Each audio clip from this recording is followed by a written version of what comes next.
네, 반갑습니다. 한국사의 해설의 품격사학도 해품사입니다.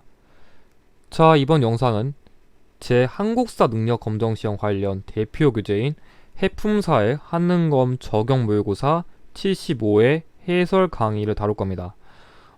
이 모의고사의 경우에는 사실상 지금 시중에서 한능검, 그 중에서도 이 한능검 예측 문항을 실제로 적중하기 위해 만드는 적용 모의고사는 아마 솔직히 저 외에는 아예 시중에 없다고 보시는 게 맞을 거예요. 그래서 제가 지난주 때 이 714의 용어로 이 적용 모의고사를 만들었었는데 실제로 지난 회차가 심화편 개편 이후 역대급 난이도였어요. 그럼에도 불구하고 제 예상 유형 키워드 정리 영상이랑 여기 있는 적용 모의고사 문제 내용들을 합쳐가지고 총 50문제 중에 41문제가 연계가 되었습니다. 실제로 대표 예시 적중 사례 보여드리면 이런 식으로 한능검의 경우에는 이 적용 모의고사라는 거의 기본 취지는 어쨌든 간에 우리가 이전의 기출에 나왔던 걸 바탕으로 이런 문제는 비슷하게도 나올 것 같아. 이 문제를 바탕으로 좀 비슷한 문제 다시 응용할 것 같아. 사실 이런 걸 바탕으로 이번에 나올 만한 걸 제가 예측하는 거거든요. 그래서 실제로 예전 문제를 바탕으로 제가 이렇게 실제로 적중했던 문제들이 되게 많이 나왔습니다. 그래서 다행히 첫 출시 치고는 이 모의고사에 대한 반응이 좋았어가지고 이번 75회 적용 모의고사도 제가 최대한 열심히 만들었기 때문에 혹시라도 이번 시험 합격에 관심 있으신 분들은 이 모의고사 구매 꼭 관심 부탁드리며 본격적으로 이 75회 적용 모의고사 해설 시작하도록 하겠습니다. 자, 그러면 본격적인 75회 한능검 적용 모의고사 해설을 시작하기 전에 그래도 여러분들이 이번 시험 방향에 대한 예상 난이도라던가 좀 해품사가 보는 관점 이런 거에 대한 게 궁금할 것 같아가지고 그거에 대한 말씀부터 먼저 드리면은 일단 제가 보는 75회 한능검의 예상 난이도는 쉬울 것 같지도 않고 그렇다고 너무 어려울 것 같지 않은 딱 보통 정도?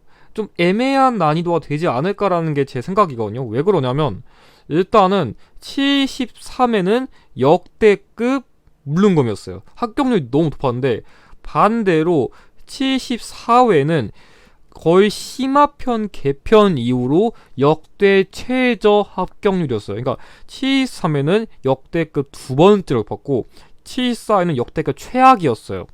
그런 걸 고려했을 때 지금 난이도가 너무 말도 안 되게 핑퐁을 찍었다는 거예요. 그래서 되게 이번 회차 난이도가 이게 보통은 한 번 어려웠으면 그 다음 회차 똑같이 어려울 가능성이 있긴 한데 이렇게까지 낮을 정도면은 그래도 난이도 조절 다시 한번 하지 않을까라는 게 제 생각입니다. 그리고 실제로 지난 회차 때 너무 어려운 사료라던가 특히 키워드가 공무원 한국사 정도에서 나올 만한 그런 오답천지들이 되게 많이 나왔어요. 물론 이걸 뭐 모른다고 해가지고 문제를 못 푸는 건 아닌데 여러분들이 체감했을 때 이거 뭐지?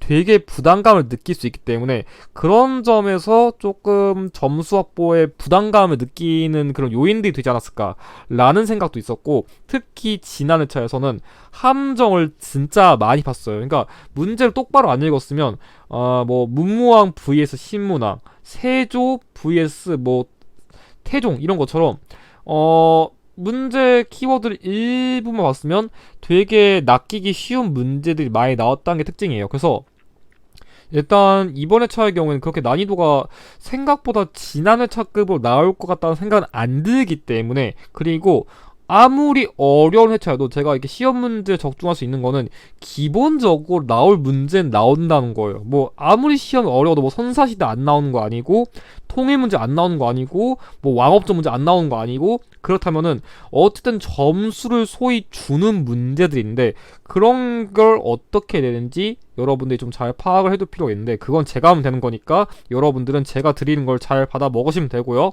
그리고 키워드를 좀 종합적으로 보시는 훈련을 여러분들이 하셔야 돼요. 그러니까 단순히 키워드 한 개만 보는 게 아니라 만약에 출제자가 힌트를 최소 2개 내지 3개 이상 줬으면은 그런 걸 다 파악하고 좀 선지도 꼼꼼히 읽으시고 이거 옳은 건지 옳지 않은 건지 그런 것도 좀 있는 훈련을 여러분들이 하실 필요가 있지 않을까 하는 게 제 말씀입니다. 그러면 기본적인 제 예상 방향은 다 말씀드렸으니까 본격적인 이제 모의고사 해서 시작할게요.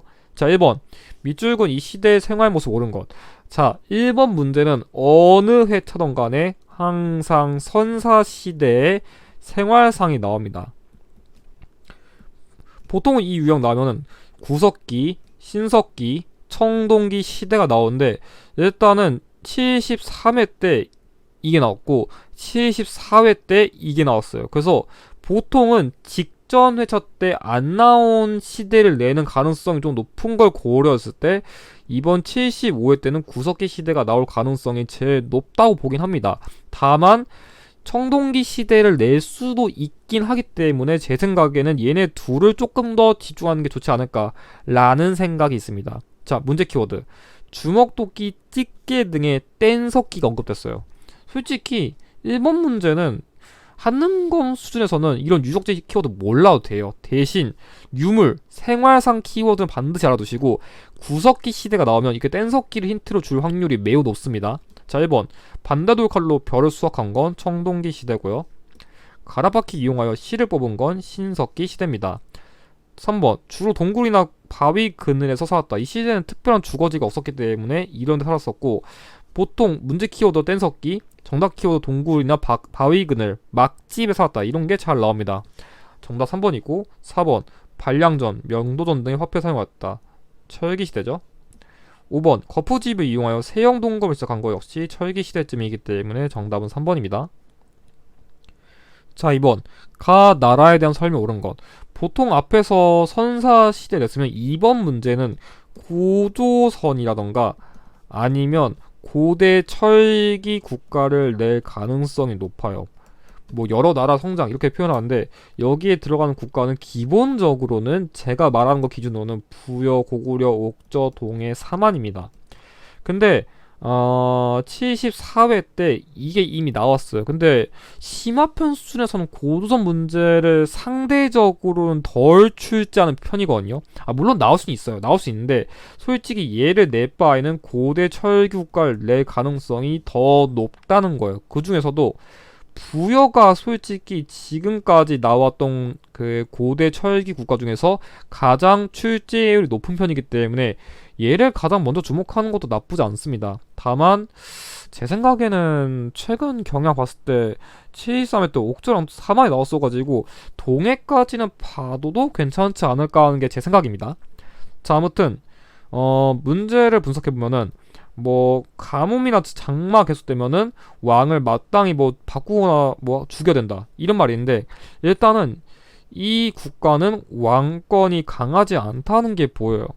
일단 왕이 있긴 한데 왕권이 세진 않겠죠? 그리고 더 중요한 키워드 가축의 이름으로 관직명을 지으니 마가, 우가, 구가 등이 여러 가에 수속되었다. 그러니까 동물의 이름을 딴 관직 등이 다스리는 사출도에 대한 키워드 나왔기 때문에 여기 나와 있는 문제는 부여에 대한 걸 묻는 거 알 수 있죠. 자, 1번 신성지역엔 소도가 존재한 거는 사만이고요. 혼인풍습으로 민며느리제가 존재했던 거 옥저고요.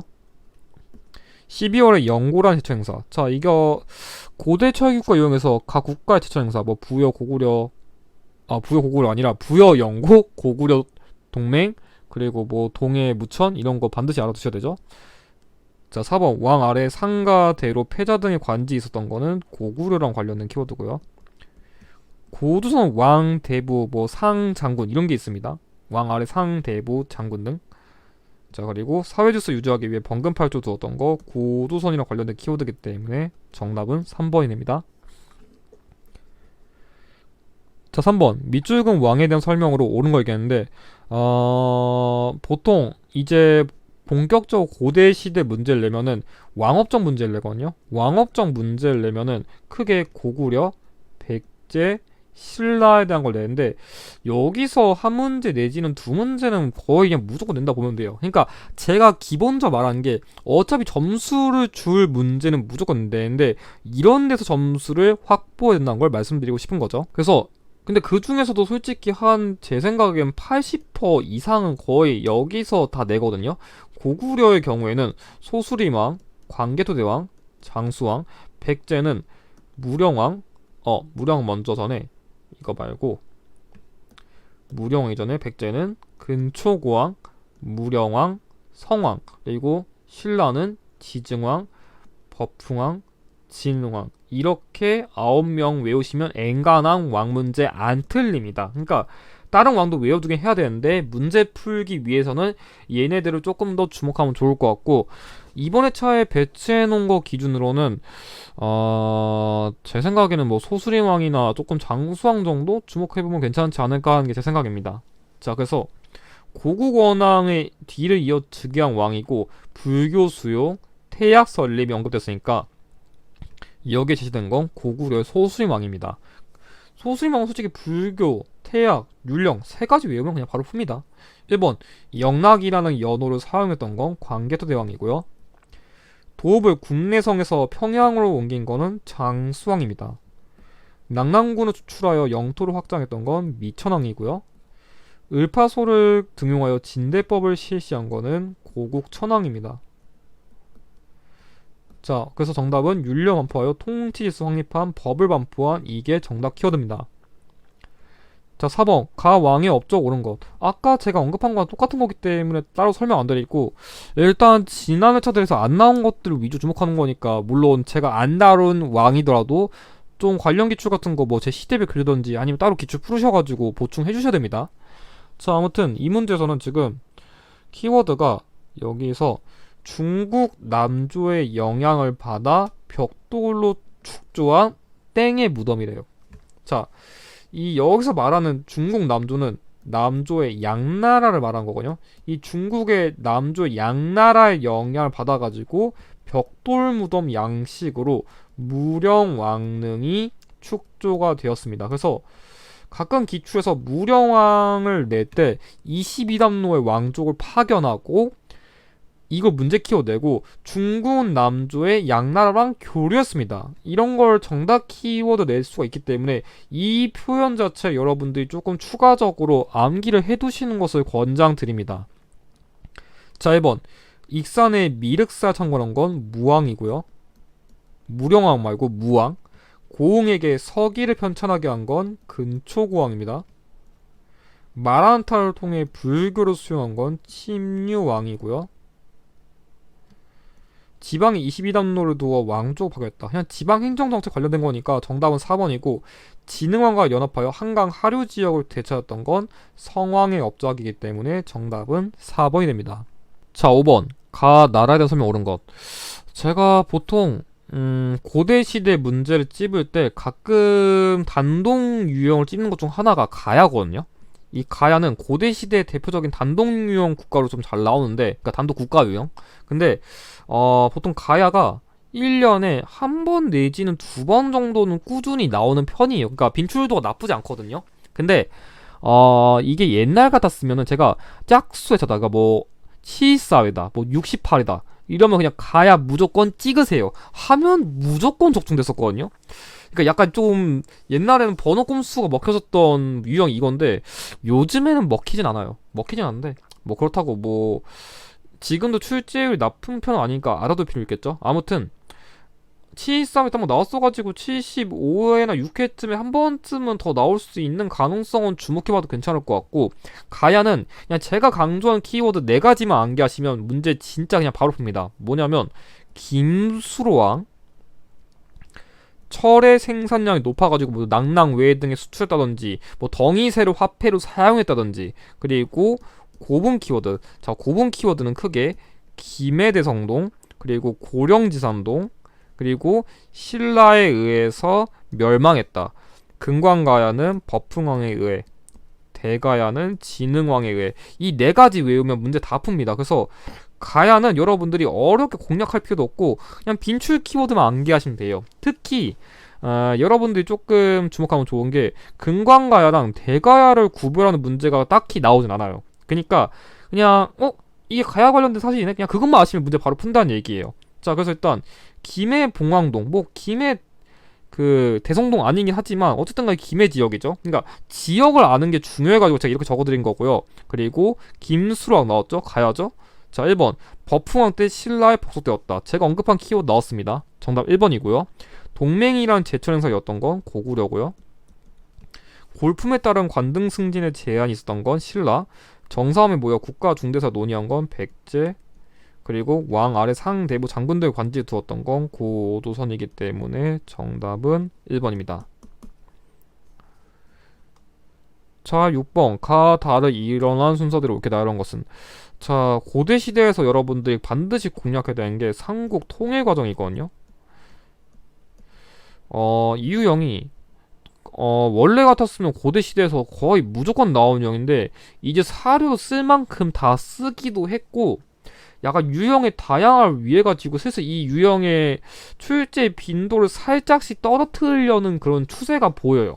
옛날 같아서 이 문제는 절대로 버리면 안 되는 유형이라 제가 강조했었는데 이제 슬슬 살짝 기조가 좀 떨어지는 유형? 약간 주식으로 치면 약간 좀 슬슬 떡락까지 아니어도 점진적인 이제 하락이 보이는 그런 느낌이 드는 건데 뭐 아무튼 간에 그렇다고 이 유형을 또 버리기에는 너무 중요한 유형이라 여러분들이 기본적으로 제가 알려드린 것 정도는 반드시 외워두실 필요가 있거든요. 그래서 이 유형은 기본적으로 백제가 멸망하고 뭐 백제 부흥운동 대표적으로 뭐 흑지상지, 도침, 복신 자 그 다음에 고구려가 멸망했다. 참고 이 백제 멸망은 황산벌 전투 이후에 사비성 함락이고 고구려 멸망의 경우에는 평양성 함락 그리고 고구려 부흥운동 고구려 부흥운동의 경우에는 고현무, 건모잠, 안승 그리고 매수성 전투랑 기벌포 전투 이 기본적인 순서 정도 여러분들이 암기하실 필요 있어요. 물론 앞에 뭐 대야성 전투라던가 뭐 나당동맹 이런 건 당연히 알아두셔야 되고요. 자 그럼 보시면 제가 그냥 이거는 가나다 순서대로 안하고 위에 적은 순서대로 연결되는 것들을 할게요. 자 일단은 가장 먼저 볼 거는 제가 강조한 백제 부흥도 관련된 인물 흑지상이 나왔죠. 복신 나왔죠. 일단 여기가 제일 먼저겠네요. 그 다음에 건모잠, 안승 제가 언급했던 거 나왔죠. 여기가 두 번째고 마지막으로 기벌포 전투 여기 언급됐기 때문에 나 다 가가 돼가지고 정답은 4번이 됩니다. 자 7번 가 국가의 경제 상황 옳은 것 솔직히 경제 유형은 고대 시대보다는 고려 시대랑 조선 시대 후기가 더 잘 나오거든요. 그러니까 고려 시대의 경제상이랑 조선 후기의 그런 사회상 문제는 그냥 점수를 무조건 주기 위해 내는 그냥 고정형 문제를 보시면 돼요. 그냥 버리시면 안 돼요. 그냥 버리면 그냥 하는 거 합격 안 하겠다는 거예요. 근데 고대 시대의 경우에는 만약에 경제 유형이 나왔다. 솔직히 제 생각에는 진짜 뻥안 치고 95% 이상은 그냥 통일신라 냈다고 보셔도 돼요. 진짜 아주 가끔 바래지 그냥 얘 냈다고 보시면 됩니다. 다른 국가 안 나와요? 그냥 낼 게 없어요. 키워드를 그래도 어느 정도 좀 번갈아 가면 낼 수 있는 국가를 내야 되는데 다른 국가는 그렇게 경제 키워드를 낼 만한 게 상대적으로 한능검 수준에서 낼 게 없습니다. 그렇기 때문에 보통 이 통일신라 경제 관련된 키워드만 여러분들이 제대로 외워두셔도 문제 푸는데 크게 무리 없고 제 생각에 키워드 이런 걸 좀 주목해두면 좋아요. 일단 무역항, 당항성이랑 울산항 그리고 해성무역기지인 청해진 자 그리고 민정문서 또는 촐랑문서라고 하는 이것들 세 가지 정도 여러분들 외워두시면 돼요. 보통 여기 선에서 키워드 한 개는 무조건 나오기 때문에 이런 거 언급된다. 통일신라 낸 거구나 라고 여러분들이 이해하시면 될 것 같아요. 자 보시면 일본의 도다이사 쇼쇼인에서 발견된 문서고 이 서원경 주변 관련된 거 나온 게 지금 여기 있는 민정문서 다룬 거예요. 그러니까 그냥 이런 키워드 나왔다. 민정문서 관련된 거 낸 거구나. 여러분이 이해하시면 돼요. 제가 키워드 하나 뺐는데 여기에 최근에 플러스로 서시나 남시 등의 새로운 시장이 설치되었다. 이것까지 여러분들 알아두시면 도움 되실 것 같아요. 자 아무튼 낙랑가 외에 철을 수출한 건 가야고요. 집집마다 부경이란 창고가 있었던 건 고구려랑 관련된 사실입니다. 자, 울산한 당항성이란 무역항이 있었다. 자, 정답 이거고요. 산안통보, 해동통보, 은병 등이 화폐로 제작된 건 고려시대입니다. 이 시대만 해도 화폐가 없었어요. 농업 생산량 증대를 위해 우경을 처음으로 시작했던 거는 기록상으로는 지증왕 이후부터기 때문에 처음이라는 키워드. 그러니까 여러분들이 이런 수식어를 잘 봐야 돼요. 그러니까 뭐 우경했다 이러면 이때 맞긴 한데 처음 했던 거니까 그 시점을 봤을 때는 이때보단 좀 이전이겠죠. 그래서 정답은 3번이 됩니다. 자, 8번. 가 인물에 대한 설명으로 옳은 것. 자, 이 문제. 제가 지난 회차 모의고사에서는 고대시대 인물 유형 딱 적중했거든요. 그래서 이번 회차도 좀 주목해 보려는데, 일단 결론부터 말씀드리면은, 고대시대 인물 유형은 제 생각에는 한 4명 정도만 제대로 외우시면 다 풀 수 있거든요. 낼 인물이 별로 없는데, 보통, 김유신, 장보고, 장보고 이전에, 일단 다른 인물 먼저 나갈게요. 이 분 말고, 장보고 이전에, 설총, 장보고, 그리고 최치원입니다. 그 중에서도 이 둘이 좀 더 출제율이 높아요. 제가 그래서 지난 회차 때는 장보고랑 최치원을 찝었었는데 장보고는 이미 나와가지고 이번 회차에 또 낼 가능성 그냥 없다 보셔도 돼요. 그러니까 인물 유형은 뭐 실학판 이런 거 아닌 이상은, 그러니까 단독 인물 유형 자체로는 한 번 냈으면 거의 1년, 최소 1년 내에는 그냥 다시 나올 가능성이 없다 보셔도 돼요. 그냥 유효기간이 있다? 그냥 이렇게 생각하시면 편한데, 솔직히 한능검에서 고대시대에서 가장 중요한 인물 꼽으라. 전 그냥 무조건 최치원 고릅니다. 그냥 1등이에요, 고대시대에서는. 그냥 최치원 모른다, 공부 안 한 거예요. 그 정도로 중요하거든요. 그래서 최치원 실제로 1년에 한 번 정도 어떻게든 무조건 나오는 편이에요. 안 나오는 애가 거의 없거든요. 그러니까 안 나온 애가 없으니까 장보고 이미 나온 김에 제가 봤을 때 이 최치원은 무조건 75회 내지는 76회 때는 나올 가능성을 그냥 주목하고 보셔도 문제가 없을 것 같아요. 아무튼 키워드 보면은 개혁 방안을 담은 시무책 10여조라는 그 정치 개혁안을 진성여왕에게 올렸다. 이게 중요한 거고요. 바로 볼게요. 당으로 건너가 군사동맹을 체결한 건 김춘추고요. 국업순례긴 왕후천주국전을 저술한 거는 해초입니다. 격왕소설을 지어 문장가로서 이름 떠쳤다. 당나라에서 유학할 때 그 황소의 난을 진압하기 위한 글 같은 걸 쓴 겁니다. 정답은 3번이고요. 외교문서 작성에 능하여 청방인문표를 지었던 건 강수고요. 한자의 은과 훈을 차용한 이두를 체계도 정리한 건 설총이기 때문에 정답은 3번입니다. 자, 9번. 가 국가에 대한 설명 옳은 것. 자, 이 문제 발해의 경우에는 한능검에서 지금까지는 출제율이 100%예요. 그러니까 한 27회? 28회 동안 발해가 안 나오는 저 없다 보셔도 돼요. 왜냐하면 어차피 50문제를 내야 되기 때문에 한 개 정도 무조건 내야 되는 유형이 있다면 그게 고대시대에서 발해입니다. 즉 버리시면 안 됩니다. 그래서 발해 유형은 크게 공략법이 3가지가 있는데, 일단 사실 유형, 그냥 전반적으로 국가에 대한 사실 묻는 게 있고, 두 번째 왕 문제가 있고, 세 번째로는 문화유산 유형이 있습니다. 근데 실제 발해는 제가 방금 말했듯이 그 거의 출제율이 100%라고 했기 때문에 최소한 여러분들이 외우셔야 될 키워드가 20개 내지 30개는 돼요. 당연히 100% 나오는데 그 정도도 암기를 안 하시면 안 되겠죠? 물론 이 키워드를 외워야 되는 우선순위 있긴 한데 이거는 제 자료에 써놨으니까 필요하시면 자료를 구매하셔서 확인하시고. 자, 두 번째 왕문제. 솔직히 거의 80%는 이 정도 이거 낸다 치면 되고, 왕문제는 진짜 가끔 나와요. 왕문제는 무왕, 문왕, 선왕에 대한 업적을 구별되는데 솔직히 그렇게 잘 나오는 유형 아니라 일단 이거 하면서 그냥 같이 외우시면 됩니다. 어차피 왕에 대한 업적을 알아야 이것도 풀 수 있거든요. 자, 그리고 아주 가끔 문화유산 유형을 내는데 이럴 때 탑, 그리고 불상, 그리고 좀 별개로 가끔씩 잘 언급되는 문화유산들이 있거든요. 뭐 대형 침이라던가 연꽃무늬 수막새라던가 그런 것들을 여러분들이 좀 더 추가적으로 알아두시면 될 것 같아요. 뭐 석등도 있고요. 아무튼 이 문제에선 키워드가 해동성국이라는 그 발해 선왕 때 별명을 불렸던 거, 이 키워드가 제일 중요한데, 이게 원래 예전에 발해 쉽게 낼 때는 이 키워드를 무조건 냈었는데 요즘에는 예전만큼은 그렇게 언급을 안 하는 것 같아요. 너무 쉬워가지고. 그래서 요즘은 좀 키워드를 조금 더 다채롭게 외우시는 거 추천드리고요. 1번 경당에서 글과 할 속에 가르친 건 고구려고요. 군사조직을 구수당 시정으로 편성한 건 통일신라입니다. 화백회의에서 국가 중대서 논의한 건 신라고요. 당궁, 과마, 반어피 등의 특산물이 있었던 건 동해랑 관련된 사실입니다. 자, 그리고 유학교육기관으로 투자감을 설치한 인재를 양성했다. 그래서 사실 이 두 키워드가 제일 쉬운 키워드인데 요즘에는 좀 난이도 높이려고 이 키워드 잘 안 꺼내는 추세라는 느낌 정도만 여러분들이 참고하시면 도움 될 것 같아요. 그렇다고 뭐 외우지 말라는 거 아니고 이런 키워드 나와주면 땡큐죠. 자, 10번. 가 인물의 활동 옳은 것.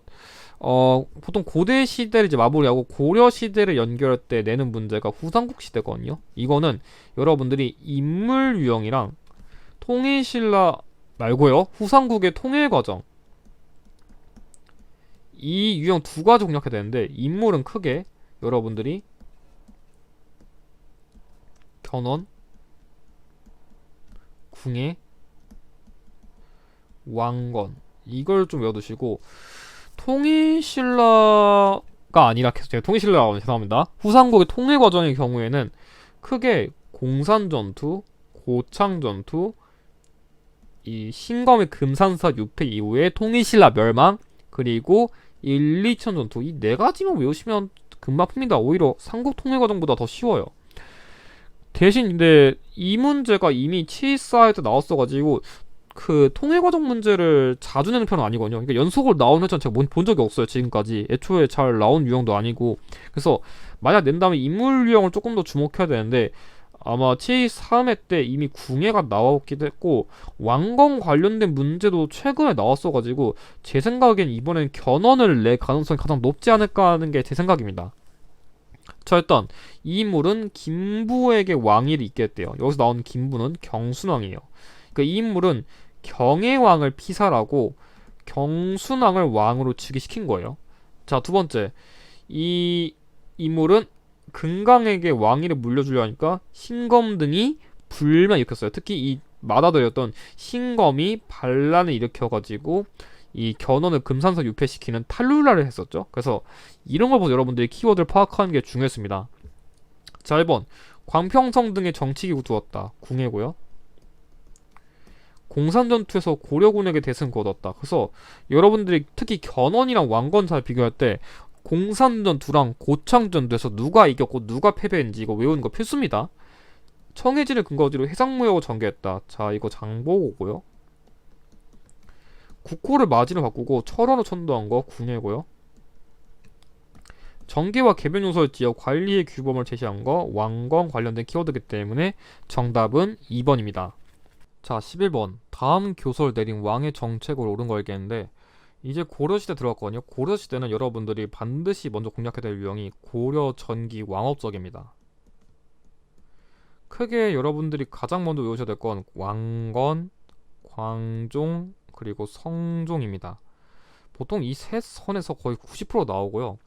가끔 10% 정도 약간 순서 문제를 내는데 그러니까 전기 왕의 업적이라던가 흐름 문제 그런 걸 낼 때 태조 왕건부터 해종, 정종, 광종, 경종, 성종, 목종, 현종 이 순서를 외워두셔야 돼요. 뭐 해종의 경우에는 뭐 왕규의 뭐 정확히 뭐 업적은 아니고 사건이죠. 그리고 정종 때 관군 설치, 시정전시과 시행, 그리고 뭐 목종의 경우에는 뭐 강조의 정변의 사건 또는 뭐 그런 것들. 현종은 좀 많아요. 현종은 거라 2차, 3차 침입 관련된 키워드가 좀 많이 나와가지고 그런 걸 연계하셔가지고 외우시면 되는데 아무튼간 일단 기본적인 건 이 셋 중심을 외우시는 게 중요하고 일단 직전에 차 때 광종이 나왔어가지고 제 생각에는 이번 회차는 성종을 조금 더 주목해보는 게 낫지 않을까 하는 생각이 있어요. 그래서 보통 광종 아니면 성종을 낼 가능성이 높거든요. 자, 그래서 이 약간 이 성종 때 정비된 지방 행정 조직인 12목이 언급되었기 때문에 이걸 주목하는 게 중요했고요. 전시과 제도를 처음 시행한 건 경종, 개구공신에게 역분전을 지급했던 건 왕건, 양형고를 설치했던 건 예종, 노비안법을 시행했었던 건 광종이기 때문에 최승로의 시무 28조를 받아들였던 이게 정답입니다. 그래서 진성여왕은 최치원 그리고 최승로는 성종. 그래서 최치원의 시무 10조랑 최승로의 시무 28조 헷갈리시면 안됩니다. 자, 12번. 다음 사건이 전개되는 시기에 사회의 모습으로 옳은 거 얘기했는데 이 문제가 원래는 그 가나 시기 문제였는데 제가 조금 쉽게 변형을 해봤습니다. 그래서 이게 한능검에서 최근 무신정권 유형, 그러니까 이 무신정권 유형에 대한 걸 되게 잘 내거든요. 출제율이 최근에 높아진 유형이 오히려 얘여가지고 얘는 좀 반드시 알아두셔야 되는데, 크게 사실 유형이랑 흐름 유형 그리고 인물 유형이 있어요. 사실 유형 이것처럼 그냥 무신정권 시기에 어떤 사실이 있었냐 그런 걸 좀 내는 추세여가지고 약간 여러분들이 인물이라던가 반란 사건 이런 것들을 조금 더 주목하시면 될 것 같고, 흐름의 경우에는 이 무신정권의 집권자를 좀 알아두시면 좋아요. 그래서 크게 이의방, 정중부, 최충원, 최후, 그리고 이 무신정권 종결 이후의 삼별초 양쟁, 이렇게 조금 흐름 외워두시고 여기 사이에 가끔씩 이음인 정도 언급될 수 있다? 이 정도만 알아두셔도 문제 푸는데 무리 없습니다. 그리고 이 인물 유형 경우에는 최충원과 최후의 업적을 직접적으로 묻는 유형을 보시면 돼요. 그래서 보통 무신정권 이 세 가지 틀에서 그냥 나온다? 라고 여러분들이 이해하시면 문제 푸는데 크게 무리는 없을 겁니다. 자, 그래서 이 문제의 경우에는 최씨 무신정권 관련된 인물들이 좀 언급됐어요. 그래서 여기 뭐 최충원, 최의 이 인물도 한 게 중요했고요. 이 유경의 경우에는 여러분들이 모르셔도 되는데 일단 최충원, 최의 보고 진짜 몰랐다면 얘라도 보고서 풀 수 있어요. 솔직히 최충원 무신정권 집권자인 건 아셔야죠. 자, 1번 묘청이 서경천도를 주장했다. 이건 인종 때 역사도 사실이기 때문에 이때보단 이전이고요. 삼별초가 용장성에서 항저였다. 이건 제가 조금 함정을 섞은 건데 무신정권이 종결되었습니다. 이때는. 그러니까 이 사건이 전개된 시기쯤이니까 여러분들이 이 무신정권 관련된 거 골라야 되지, 이때는 무신정권이 이미 종결된 시점이라 조금 시점을 다르게 보셔야 돼요. 왕실의 외척인 이자감이 나를 이끌었던 거 똑같이 인종 때여가지고 안 맞고, 중서문화성과 상서성이 첨입으로 개편된 건 원 간섭기여가지고 시기가 이후고요. 국정을 총괄하는 기구로 교정도가 설치되었다. 그래서 사실 최충원이랑 이 교정도가만 잘 연결했어도 문제 푸는데 무리 없었습니다. 13번 가 국가의 침입에 대한 고려의 대응을 옳은 것. 자, 고려 외세 침입 유형 진짜 중요한 유형이죠. 이 유형은 진짜 한 문제 내지 진짜 넓게는 세 문제까지 낼 수 있는 그런 고려시대의 꽃과 같은 파트예요. 그러니까 이 문제를 안 낸 회차는 그냥 사실상 거의 억다 보셔도 무방할 정도로 그냥 반드시 알아두셔야 되고요. 거란, 여진, 몽골, 홍건적, 그리고 왜구에 대한 그런 고려의 대응 순서를 아셔야 됩니다. 홍건도 그냥 사실상 그냥 거의 안 나온다 보시면 되고 그냥 가끔 안동 지역사 문제를 때 연계가 되는 정도입니다. 그러면 이제 남은 건데 왜구는 7.3에도 나오긴 했었고 그렇게 잘 나오는 편은 아니에요. 거란의 경우는 7.4에 나왔어요. 그러면 제 생각에는 이번 75에는 여진이나 몽골을 조금 더 낼 가능성이 높지 않을까라는 제 개인적인 생각이 좀 있습니다. 그래서 이 문제의 경우에는 가해 침략에 맞서 최후가 이 고려 정부를 강화도 천도했다. 그러니까 최후의 강화천도 정책 관련된 걸 보고서 여러분들이 몽골 관련된 걸 이렇게 찝으셨어야 합니다. 자, 1번 광군을 조직하여 거란의 침입에 대비한 것. 거란이고요. 그러니까 광군을 조직하여 거란의 침입에 대비했다는 거고요. 자, 서희를 보내 소선영과 외교 담파는 거린 것이 거란에 대한 고려 대응. 처인성에서 몽골 장수 살리타를 사살했다. 이건 2차 침입을 방어한 사례고요. 이 김윤호의 경우에는 충주산성 전투, 그러니까 5차 침입도 대비했다는 걸 알아두시면 도움됩니다. 정답 3번이고요.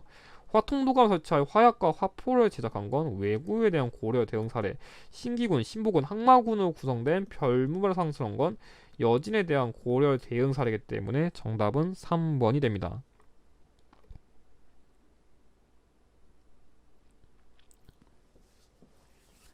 자, 14번 밑줄은 이 시기에 볼 수 있는 모습으로 옳은 것을 보기에서 고른 것이라는데 최근 한능검에서 이 원 간섭기 사회상 문제를 진짜 잘 내요. 이 유형은 거의 출제율이 진짜 못해도 50% 이상이라 보면 돼요.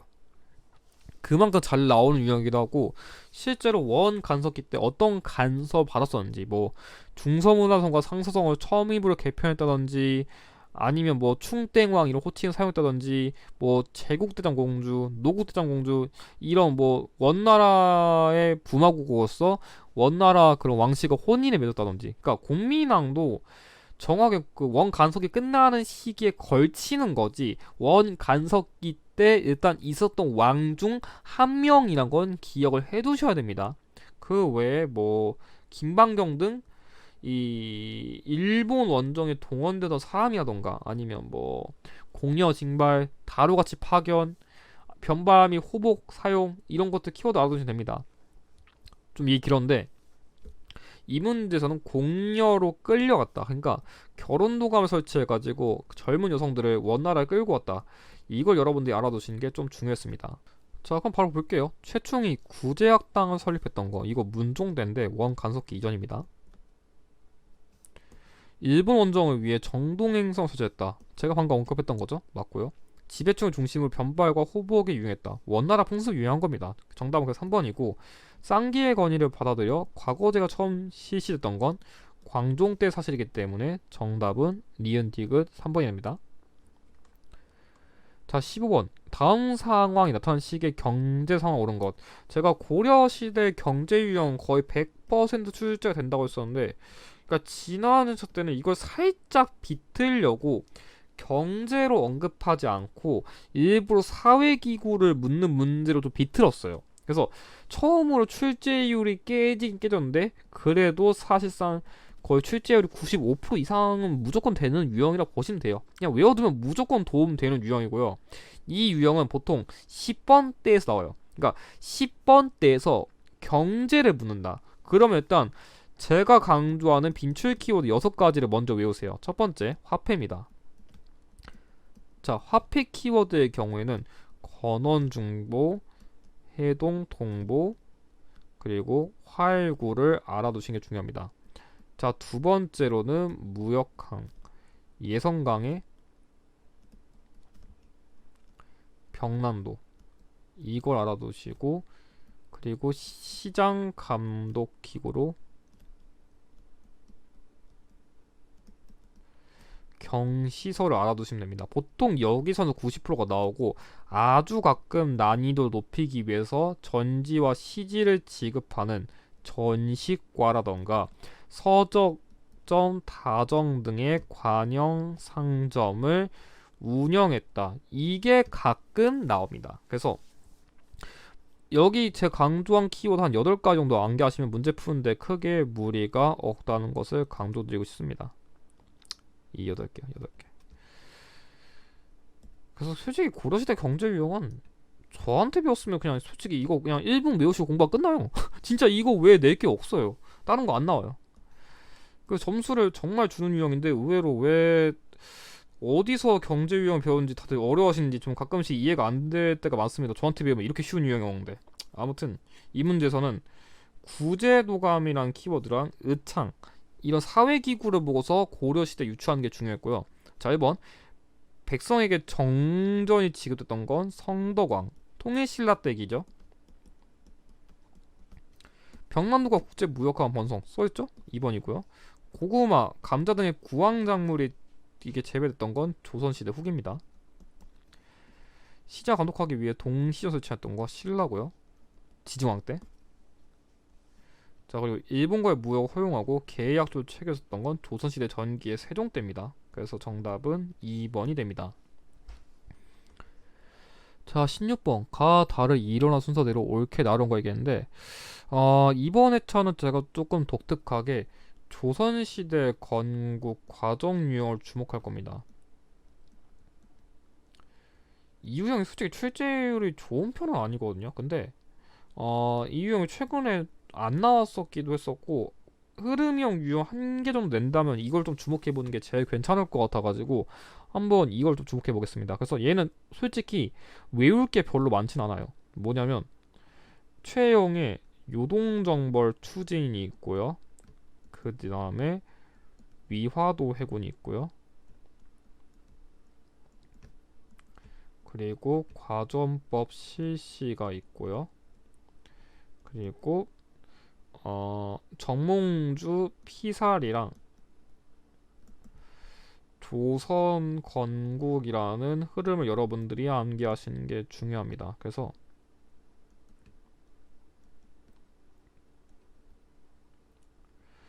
이 흐름 여러분들 암기하시면 문제 푸는데 크게 무리는 없을 겁니다. 이 기본적인 흐름만 암기하시면 좀 반복되는 그런 유형 나오는 거기 때문에 딱히 빡세진 않습니다. 제가 보시면 자 여기 최영이 요동을 공격하는 일을 우왕과 의논했다. 그래서 요동정벌 추진한다는 게 여기가 제일 먼저 나왔고요.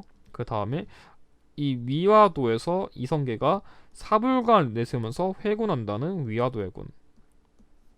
자, 그 다음에 과전을 지급하는 법, 과전법에 관련된 얘기 나왔기 때문에 순서는 그냥 가나다 이렇게 그대로 찍으시면 됩니다.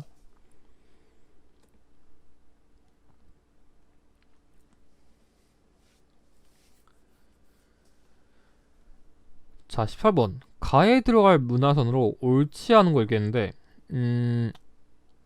이게 한능검에서 최근 또 출제율이 좋아진 유형이 고려시대 문화유산을 좀 종합적으로 파악하는 통합형 유형이에요. 그러니까 더 쉽게 말하면 그냥 고려시대 문화유산 그냥 탑이고 불상이고 나발이고 그냥 다 때려 박아가지고 그거 아닌 거 뭐예요? 그냥 묻는 문제예요. 근데 이게 신기한 게 다른 시대는 그러니까 일단 고대 시대의 경우에는 뭔가 한 국가를 그렇게까지 낼만한 게 통일신라 외에는 없어요, 솔직히. 근데 조선 시대는 또 낼만한데 조선 시대는 애초에 문화 파트를 조금 낼 수 있는 범주가 되게 다양해요. 그냥 궁궐은 궁궐끼리, 뭐 그림은 그림끼리 이런 식으로 조금 낼 수 있는 그런 특정 주제들이 명하기 때문에 이렇게 여러 가지를 동시에 섞어서 내는 문제는 사실상 고려시대가 유일하다. 라는 좀 한능감만의 그 독특한 특징이 있다. 라는 걸 여러분들이 좀 인지하시면 괜찮을 것 같아요. 그래서 여기 이 고려시대 현존하는 가장 오래된 금속활자인 지지 심체 요절이랑 그리고 공민왕이 그렸다고 추정되는 천산대력도가 나왔기 때문에 그림이에요. 그래서 이건 고려시대를 보여주는 대표적인 문화산입니다. 그래서 아닌 것처럼 되는데 1번은 조선시대 전기 세조 때 만든 원각사지 10층 석탑입니다. 경천사지 10층 석탑이랑 헷갈리기 쉬운데 원간석기의 조금 어두운 색 같은 건 경천사지, 밝은 느낌의 그런 색깔은 조선전기의 원각사지 10층 석탑. 이렇게 좀 암기하시면 도움 될 것 같습니다. 자, 2번은 나전치기예요. 고려시대 대표적인 공예품이기 때문에 맞는 내용이고 3번은 논산관 족사 석조 미륵보살 입상이라는 대형 불상입니다.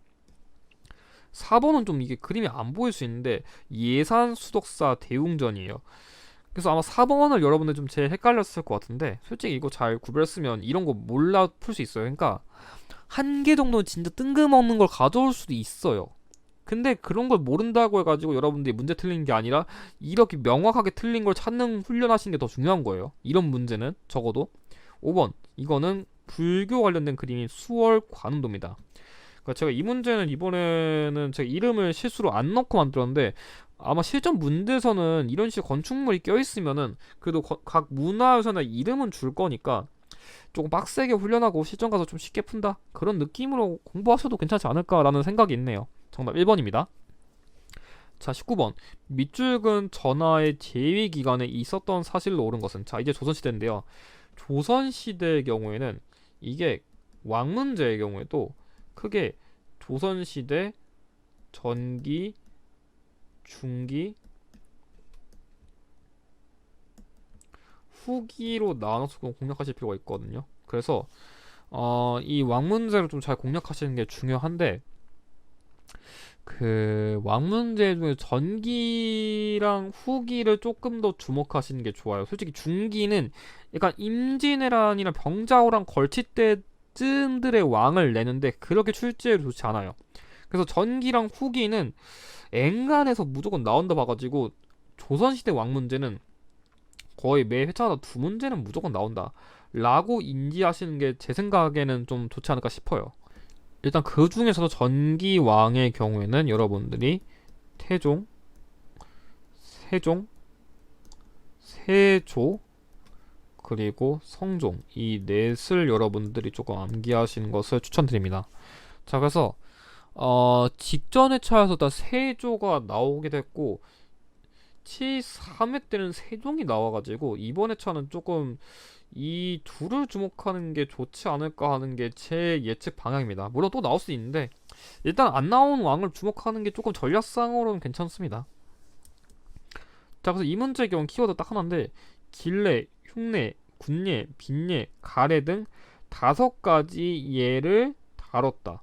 그래서 이 총 올해 5가지의 예절을 다뤘다는 걸 보고서 성종을 찍을 필요가 있었습니다.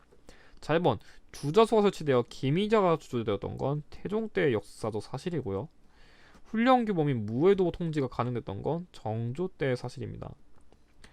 전통 항의학을 뒷대성한 동의보감이 완성되었던 건 광해군이랑 관련된 사실이고요. 삼남지방의 농법을 소개한 농사직설을 편찬했던 건 세종 때의 사실입니다. 5번 전국의 지리, 풍속 등이 수록된 동국여지승람이 완성되었던 게 이때의 사실이고요.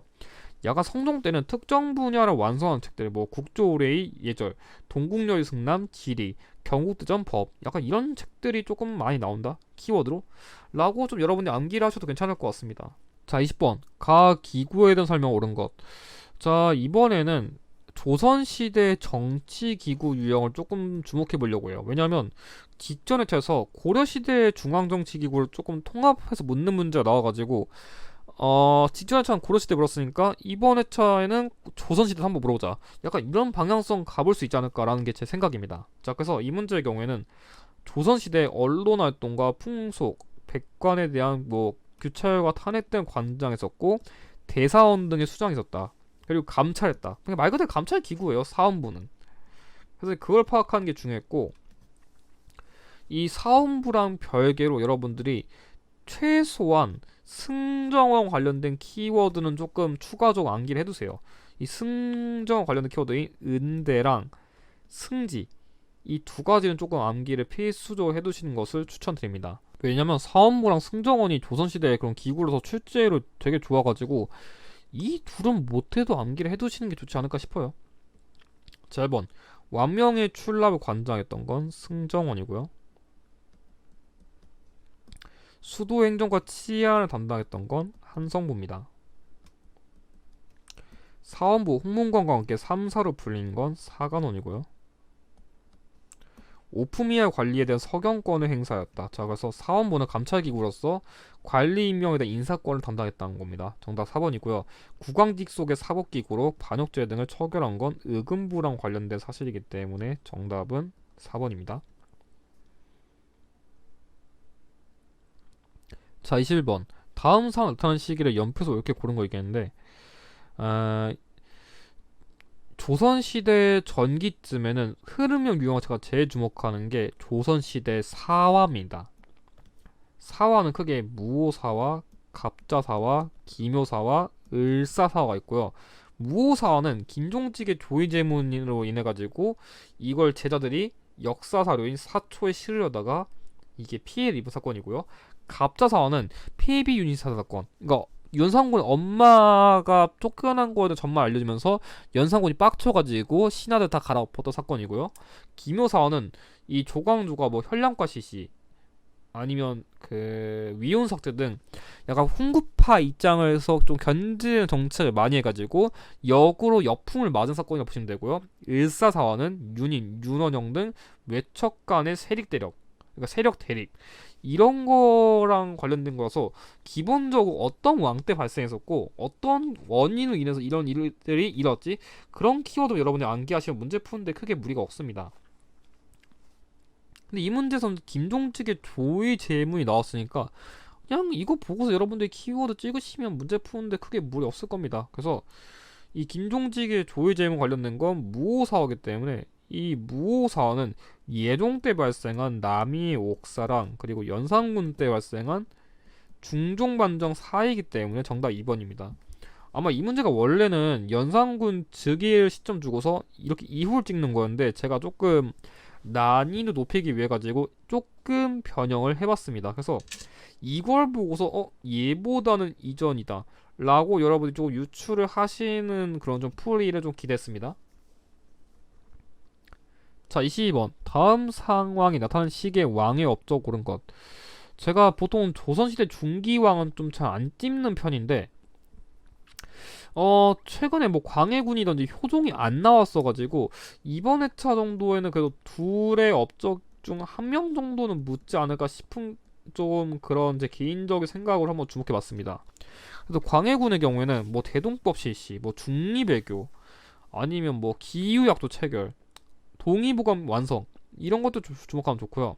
이 문제에서는 맥락이 조금 어려울 수 있는데 강옥립을 도원수로 뽑았다고요. 그러니까 이 명나라가 당시에 후금이랑 싸우고 있었거든요. 그 사르우 전투라고 이 후금이랑 명나라가 싸우고 있었는데 그래가지고 명나라가 야 조선 내가 임진왜란때 도와줬으니까 군사 빌려줘 해가지고 은혜를 안 갚을 순 없고 그렇다 후금이랑 사이 안 좋아하기 싫고 오케이 야 군사 보내주긴 보내주는데 싸우는 척만해 하는 그런 일종의 중립외교를 했었던 광해군의 정책 관련된 그 상황을 다룬 겁니다. 그래서 이걸 찝은 거고요.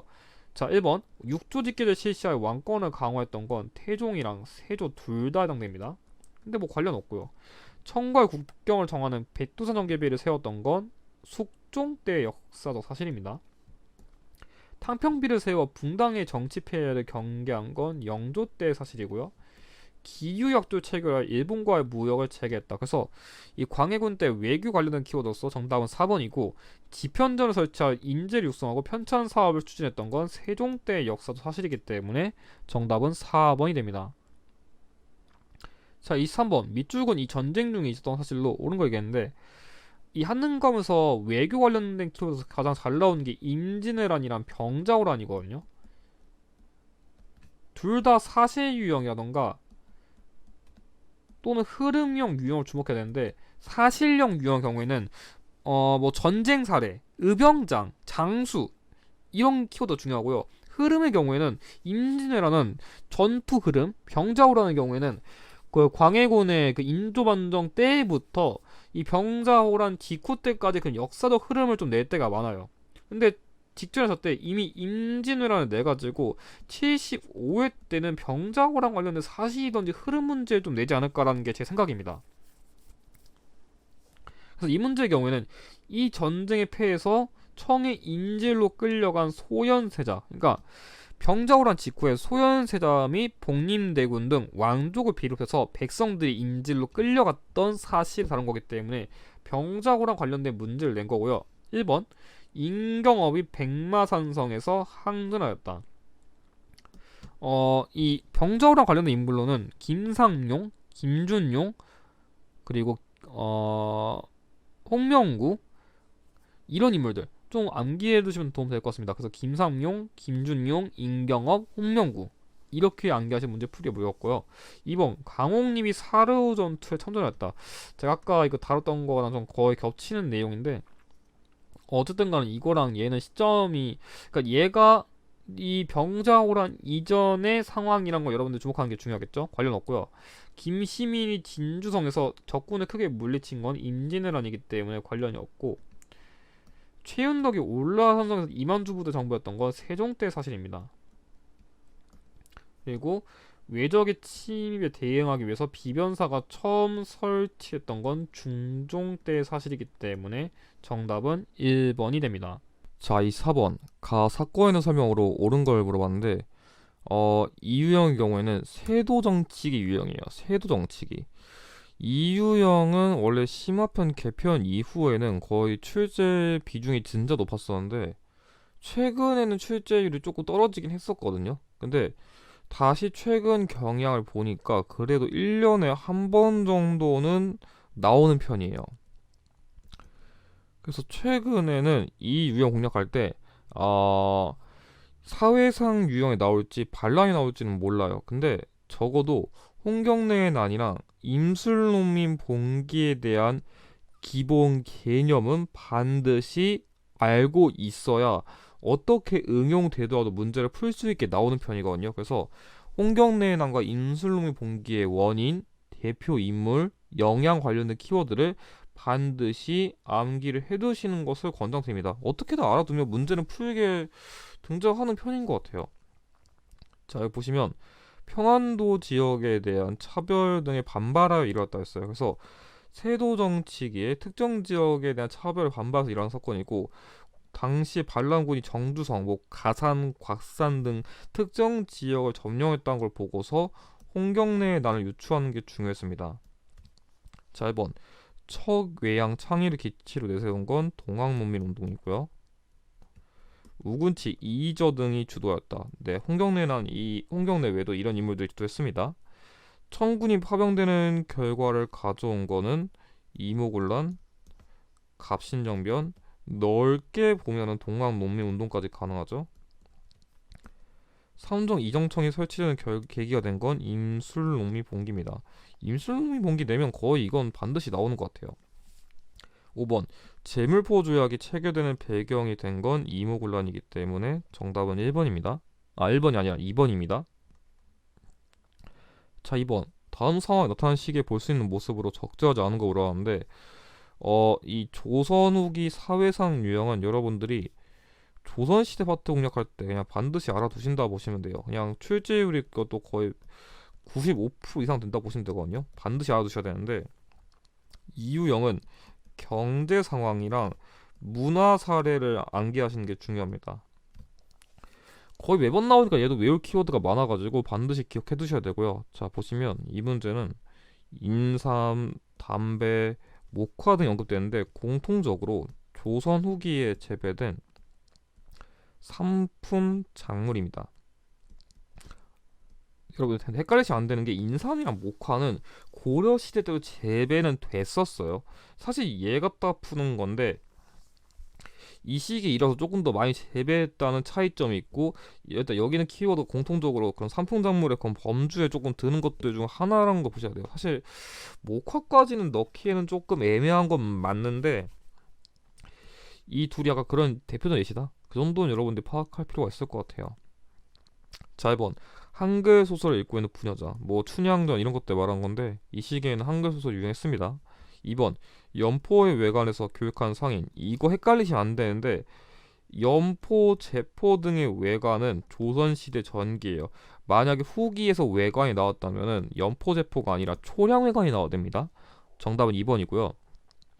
시사를 조직하여 활동하는 중인, 자, 이 시기에는 양반 이외에도 다양한 그런 계층들이 문화활동을 향유했습니다. 4번 물줄 자금으로 광산을 경영하는 덕대, 자, 이 시기에는 그런 농사 외에도 광산 개발 통해 가지고 돈을 버는 그런 분위기가 성행했습니다. 그래서 뭐 설정수세 등의 그런 제도도 만들어졌었고, 덕대라는 그런 광산 관리인도 뽑히기 시작했었죠. 많은 내용이고, 한강을 무대로 상업에 종사하는 경강상인, 이 시대에는 뭐 만상, 송상, 내상, 경강상인 등 온갖 상인들이 활동했었습니다. 정답 2번이에요. 자, 26번 밑줄근 이 왕의 업적 오른 것. 자, 후기의 경우에는 여러분들이 거의 제가 봤을 때는 80% 이상은 영조나 정조됩니다.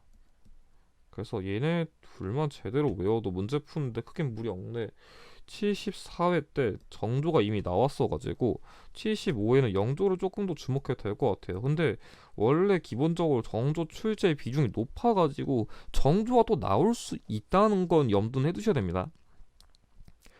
자, 아무튼 이 문제의 경우에는 황구첨정 등의 폐단을 개혁하기 위해서 균역청을 설치하고 양역제도를 개선했다. 그러니까 말 그대로 균역법을 시행했다는 키워드를 보고서 영조를 골라서 됩니다. 자, 1번 조선의 기본 법전이 경국대전을 완성하였다. 성종이죠. 수도권에 세습되던 수신전과 휴량전을 폐지한 거는 세조고요. 각 공방과 중앙관서의 공노비 6만여 명을 해방한 거는 순조입니다.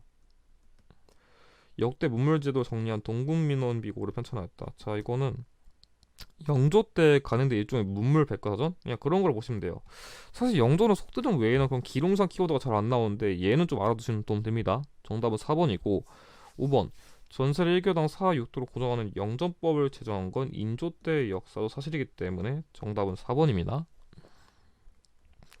자, 27번 다음 검색창에 들어가 인물의 활동 옳은 것. 실학파 유형이에요. 자, 실학파 유형은 조선시대에서 1년에 한 번은 그냥 무조건 나온다 보시면 되고, 한 번은 그냥 무조건 되고, 넓게는 두 번까지 나오는 것 같아요. 이 유형도 원래는 제가 짝수회차에서 거의 나온다고 항상 강조했던 유형인데, 요즘엔 또 그거 안 먹히거든요. 근데 진짜 많이 나올 때 그냥 1년에 한 그냥 세네 번씩 나올 때도 있어가지고 그냥 알아두시면 도움되는 유형입니다. 자, 키워드를 보시면 일단 여기 있는 마과활동, 이 인물이 홍역에 대한 그런 치료법을 다룬 의학서고요. 이 인물은 신유박해를 계기로 전남 강진에 유배되었습니다. 이게 실제로 직전 회차 때 나왔던 키워드고요. 그리고 지방관에 대한 그런 자세, 방침 같은 걸 다룬 모민신서, 이런 걸 보고서 정약용 선생님을 골랐으면 됩니다.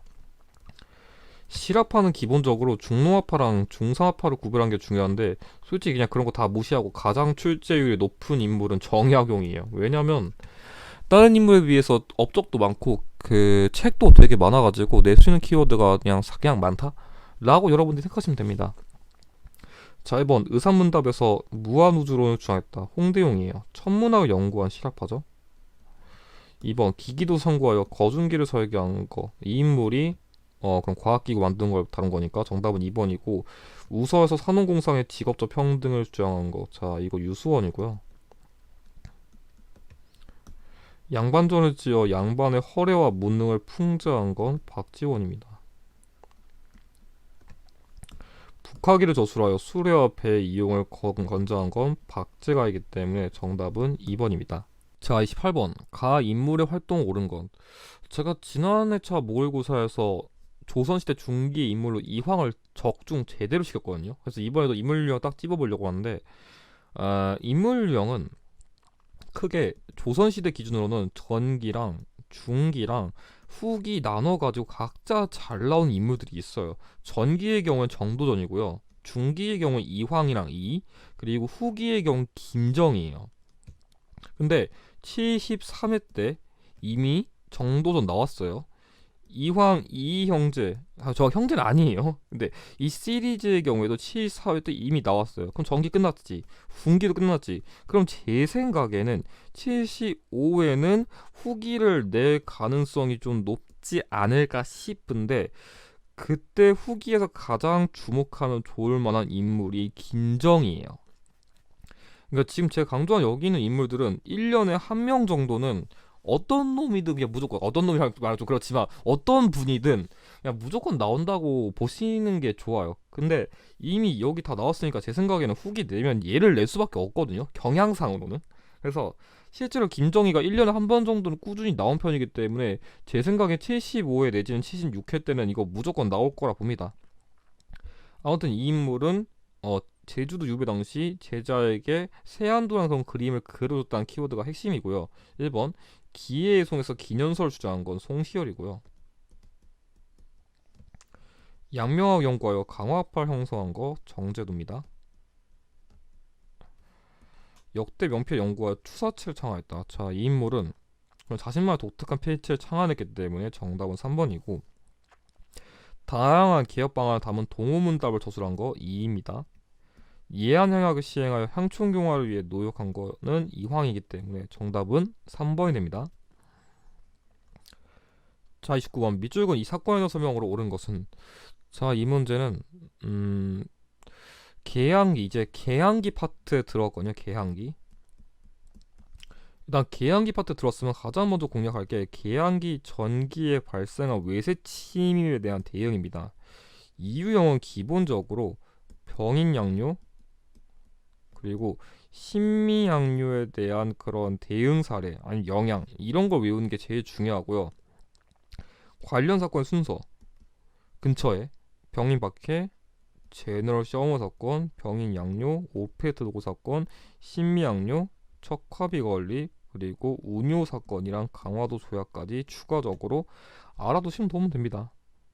자, 보시면 평양 군민들이 대동강에서 이양선을 격침했다고 하는데, 이게 자체가 평양, 이게 제너럴 셔머 사건이거든요. 이 병인 박해를 계기로 병인 양요 발생한 거고, 제너럴 셔머너 사건을 계기로 신미 양요가 발생을 했기 때문에 이걸 파악하는 게 중요했고요. 자, 그러면 신미 양요 관련된 거 볼게요. 1번 황사용 백서 사건의 원인이 되었다. 자, 황사용 백서 사건은 신유 박해를 계기로 발생한 거기 때문에 관련이 없고요. 운효가 강화도와 영종도를 공격했다. 이건 강화도 조약의 원인이죠. 관련 없어요. 양원수 부대가 정독산성에서 항전하였다. 병인 양료 관련된 거죠. 이거는 김기수가 수신사로 파견되는 결과 가져왔다. 강화도 조약에 영향 관련된 겁니다. 자, 그래서 정답은 조금 제가 어렵게 만들었는데 제너럴 셔먼 사건을 계기로 신미양요 발생했는데 병인 양요 때는 로즈 제독이 이끄는 프랑스군이 강화도 침략했었고 신미양요 때는 로저스 제독이 이끄는 미군이 강화도를 침략했습니다. 정답은 5번입니다. 자, 30번 밑줄은 이 사건에 설명 옳은 것. 자, 계양기 전개 사건인데 이유형은 솔직히 그냥 1년에 무조건 2번 정도는 그냥 나온다 보시면 돼요. 그냥 빈출 유형이어가지고 이건 절대로 버리시면 안 되는 계양기의 그냥 기본적인 유형인데 여러분들이 이모군란이랑 갑신정변의 원인, 전개, 영향에 대한 기본적인 지식을 알아두시는 게 중요합니다. 이 문제의 경우에는 여기 나와 있는 구식군인들이 일으킨 사건, 이게 포인트입니다. 그러니까 구식군인에 대한 차별을 반발해서 일어난 이모군란에 대해 다룬 거고요. 1번 선해청과 일본 공사관 습격하였다.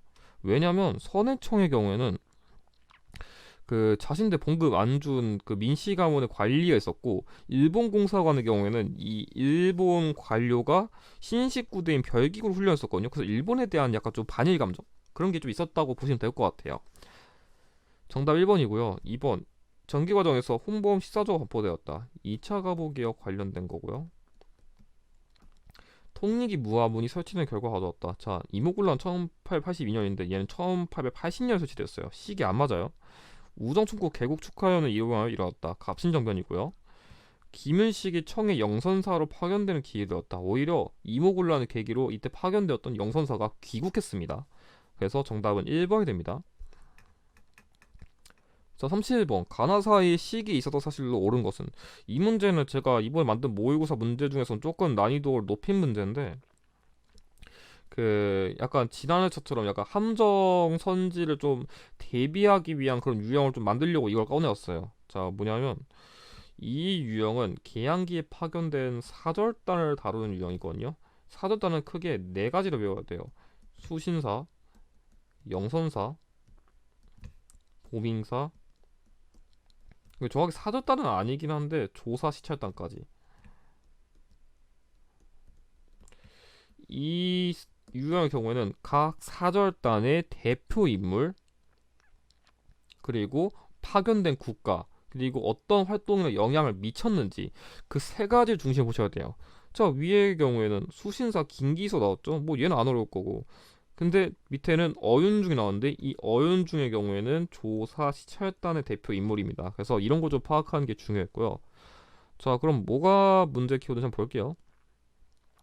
자, 1번 일본과 강화도 조약을 체결했다. 제가 이걸 대놓고 함정을 넣은 선지인데 자, 이 강화도 조약을 체결한 것을 계기로 수신사가 파견된 거죠. 직전입니다.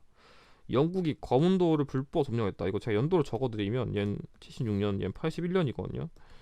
얘는 85년이어가지고 시기가 조금 앞 뒤에요. 3번 김홍집이 조선 책략을 들여와 국내에 소개하였다. 자, 김기수는 1차 수신사예요. 김홍집의 경우 2차 수신사여가지고 김기수 이후 김홍집 파견된 거 아닌가? 그걸 좀 알았으면 문제는 충분히 풀 수 있게 됐습니다. 근데 그래도 조금 얘 때문에 시기가 헷갈릴 수 있지 않았을까라는 생각이 있네요. 정답은 3번이고요. 4번 청나라와 조청산 및 수류 무역 장정을 체결했다. 82년이어가지고 조금 뒤고요. 마든천과 멜렌도르프가 국내 고무 파견된 건 이모군란의 영향이기 때문에 얘네들보단 조금 뒤입니다. 그래가지고 정답은 3번이 됩니다. 자, 32번 가 시기 있어서 사실로 옳은 걸 물어봤는데 이 동학농민운동은 계양기 파트에서 가장 단독 유형으로 잘 나온 사건이거든요. 이 유형도 솔직히 1년에 최소 2번 가까이 나왔어요. 그냥 못해도 얘는 한두 번은 무조건 나온 유형이기도 하고 진짜 많이 나오면 뭐 3번, 4번도 연속으로 나올 정도로 빈출도가 진짜 좋아가지고 버리면 안 돼요. 물론 73회랑 74회, 72회까지는 지금 동시에 다 나와가지고 이번 회차는 한 번쯤은 쉬어갈 쯤도 되긴 했어요. 솔직히 말하면 제 생각에서 한 번쯤은 이제 쉴 때가 된 유형이긴 한데 또 그렇다고 버리기에는 너무 중요한 유형이어가지고 한 번쯤 관련된 키워드를 보시는 것을 권장드리긴 합니다. 자, 일단은 왼쪽 시점의 경우에는 화약을 체결했으니까 전주성에서 물러나라. 그러니까 말 그대로 전주 화약에 대한 얘기를 나온 거고요. 자, 그리고 우측 경우에는 군국기무처에서 과거제를 폐지했다고 해요. 자, 1차 갑오개혁이거든요. 그러니까 동학농민운동 과정 중에 1차 갑오개혁이 있었어요. 왜냐면 일본의 경복궁 침략을 계기로요. 그래서 자, 일단 보시면 이 문제는 순서 유형이니까 자, 1번 남접과 북접이 논산에서 연합하였다. 이거 시점 상당히 헷갈릴 수 있는데 그러니까 이거를 의도한 거는 그 여러분들이 일본의 경복궁 불법 점령 이후에 1차 갑오개혁 간섭했었다는 거 보고서 살짝 뒤인 걸 눈치 써야 되는데 아마 얘까지 파악하는 거 조금 어려웠을 것 같네요. 그러니까 이렇게 헷갈리는 시점 문제가 나오면은 더 명확한 걸 고르셔야 되거든요. 2번 황토현에서 전라 감영군을 격파했다. 자, 아직 이때 올 때 아니에요. 황토현, 황룡촌 그리고 전주성 점령입니다. 3번 직강소를 중심으로 패전개혁안을 실천하였다. 그러니까 전주 화약을 맺은 다음에 직강소랑 교정처를 설치했다. 이거 정도 여러분들이 이해하시는 게 중요한 거예요. 그래서 이거 정도 여러분들이 충분히 파악할 수 있었기 때문에 별로 어렵지 않았습니다. 정답은 3번이고요. 조병갑의 탐욕에 맞서 고부 관할을 습격했다. 고부 농민봉기의 경우이기 때문에 이건 거의 초기여가지고 이전이고요. 동학교도가 교조신을 요구하며 삼례 집회를 개최했다. 아직 동학농민운동 이전이죠. 정답은 3번입니다. 33번 밑줄근 개혁의 내용 옳은 것. 자, 계양기의 개혁 파트입니다. 자, 이 유형의 경우에는 갑오개혁, 의미개혁, 그리고 광무개혁을 중심으로 파악하는 게 중요하고요. 일단 솔직히 제일 중요한 건 광무개혁이에요. 그냥 엔간에서 진짜 뭐 낼지 모르겠다. 그럼 광무개혁이라도 파두면 일단 엔간한 회차에서 점수 확보는 되는 편이거든요. 그 다음이 갑오개혁이고 그 다음이 의미개혁이에요. 특히 갑오개혁은 1차랑 2차를 구별하는 게 중요하고 김홍집 혼자 했는지 박영효 같이 했는지 아니면 어떤 개혁 방안의 차이가 있는지 좀 그런 걸 좀 잘 봐두시는 게 중요해요. 여기선 김홍집, 박영효, 연립내각 나왔고요. 재판소 설치 나온 거 보고서 2차 갑오개혁 고르시는 게 중요합니다. 자, 1번 한성사범학교 관제를 반포해왔다. 근데 이때는 그 근대시 사범학교에 대한 그런 제도 같은 걸 만들었었죠. 정답 1번이고요. 2번 군 통수권 장악을 위해 원습을 둔 건 광무개혁입니다. 건양이라는 독자적 연호를 채택한 건 의미개혁이고요. 군제를 개편하여 오군영 이경을 개편한 거 이거 1881년인데 시기 훨씬 이전입니다. 공산노비법에 협파하고 과부의 재가를 허용한 건 1차 갑오개혁이기 때문에 정답은 1번입니다. 그래서 갑오개혁은 1차, 2차 구별 안하면 문제 못 풉니다. 3, 4번 가 단체에 대한 설명으로 옳은 것. 자, 이 문제의 경우엔 제가 기존 기출로 조금 함정이 있는 문제를 좀 가져왔거든요. 그러니까 지난 회차의 경향을 반영해서 좀 이런 걸 훈련하라는 의미에서 제가 좀 그런 문제들 위주로 가져왔어요. 자, 보시면 서재필 등과 함께 이 단체를 만들었다. 대표 인물 나왔고요. 공화제를 수립하려는 모함을 받았다. 그러니까 이 단체는 입헌군주제 지향인데 공화정을 지향한다 혐의를 받았었고 러시아와 일본의 한국 침략 고발했다. 그러니까 약간 자주성을 강조했었고 특히 러시아를 혐오하는 단체는 독립협회예요. 이게 계양기 개혁 파트 연장선상에서 독립협회가 또 단독 문제 잘 나오거든요. 근데 올해 기출에서 이게 안 나왔어가지고 제 생각엔 75회 내진 76회 때는 이거 한 번쯤 무조건 나올 것 같아요. 이 단체가 많이 나오면 거의 4번까지도 연속으로 나올 정도로 되게 출제율이 좋거든요. 알아두시는 게 좋습니다. 1번 만세보를 발행하여 민중계몽에 앞선 건 천도교고요. 러시아의 저ron도 조차 요구를 저지했다. 그래서 여러분들이 약간 좀 문제 풀 때 그런 센스가 있으면 좋은 게 여기 지금 러시아의 한국 침략 고발했다고 했잖아요. 그럼 이런 거 그냥 찍으시면 돼요. 사실 원래 선지 이렇게 배치하면 안 되긴 하거든요. 근데 만약에 조금 문제를 보고 유추할 수 있는 내용 같은 게 나왔네? 그럼 연결 지으면 문제 쉽게 푸는 겁니다. 약간 좀 그런 걸 알려드리려고 약간 좀 이렇게 만든 것도 있어요. 3번 외교활동을 펼치기 위해 구미위원부를 둔 건 대한민국 임시정부입니다. 여성의 평등한 권리 주장하는 여권 통문을 발표했다. 이거 개항기 때 그 서울 농촌 양반의 아내 여성들이 발표한 건데 관계없고. 5번 대성학교와 오산학교를 설립하여 민족교육을 실시한 거는 신민회랑 관련된 키워드이기 때문에 정답은 2번이 됩니다. 35번 다음 자료 상황 이후에 전개된 사실로 가장 적절한 거 얘기했는데, 이 문제도 원래 제가 기존에 있던 문제를 조금 변형해봤습니다. 개항기, 그러니까 정확하게는 구한말 일제 침략 관련된 유형인데, 이 개항기 파트는 기본적으로 흐름형 유형 공략이 진짜 어렵기도 하고 좀 잘 나와요. 그래서 다른 파트에 비해서 약간 좀 흐름형 유형 공략이 진짜 중요한데, 그거에 대한 공략이 안 되시면 문제 푸는데 좀 까다롭다는 느낌이 들 거예요. 자, 그래서 보시면 이 문제의 경우에는 여기 헤이그가 나왔거든요. 헤이그. 그래서 이상설의 2인이 만고평화회의에 파견되었다. 그러니까 그래서 구한말 일제 침략 관련된 흐름을 좀 간단하게 다뤄보면은, 일단 러일 전쟁 먼저 암기하실 필요가 있고, 그 러일 전쟁의 결과 포츠부스 조약을 통해 가지고 일본이 최종적으로 승리했어요. 그래서 이제 본격적으로 우리나라에 대한 간섭을 강화하기 위해서 일사늑약을 체결하면서 외교권 박탈과 통감부 설치를 규정했었고요.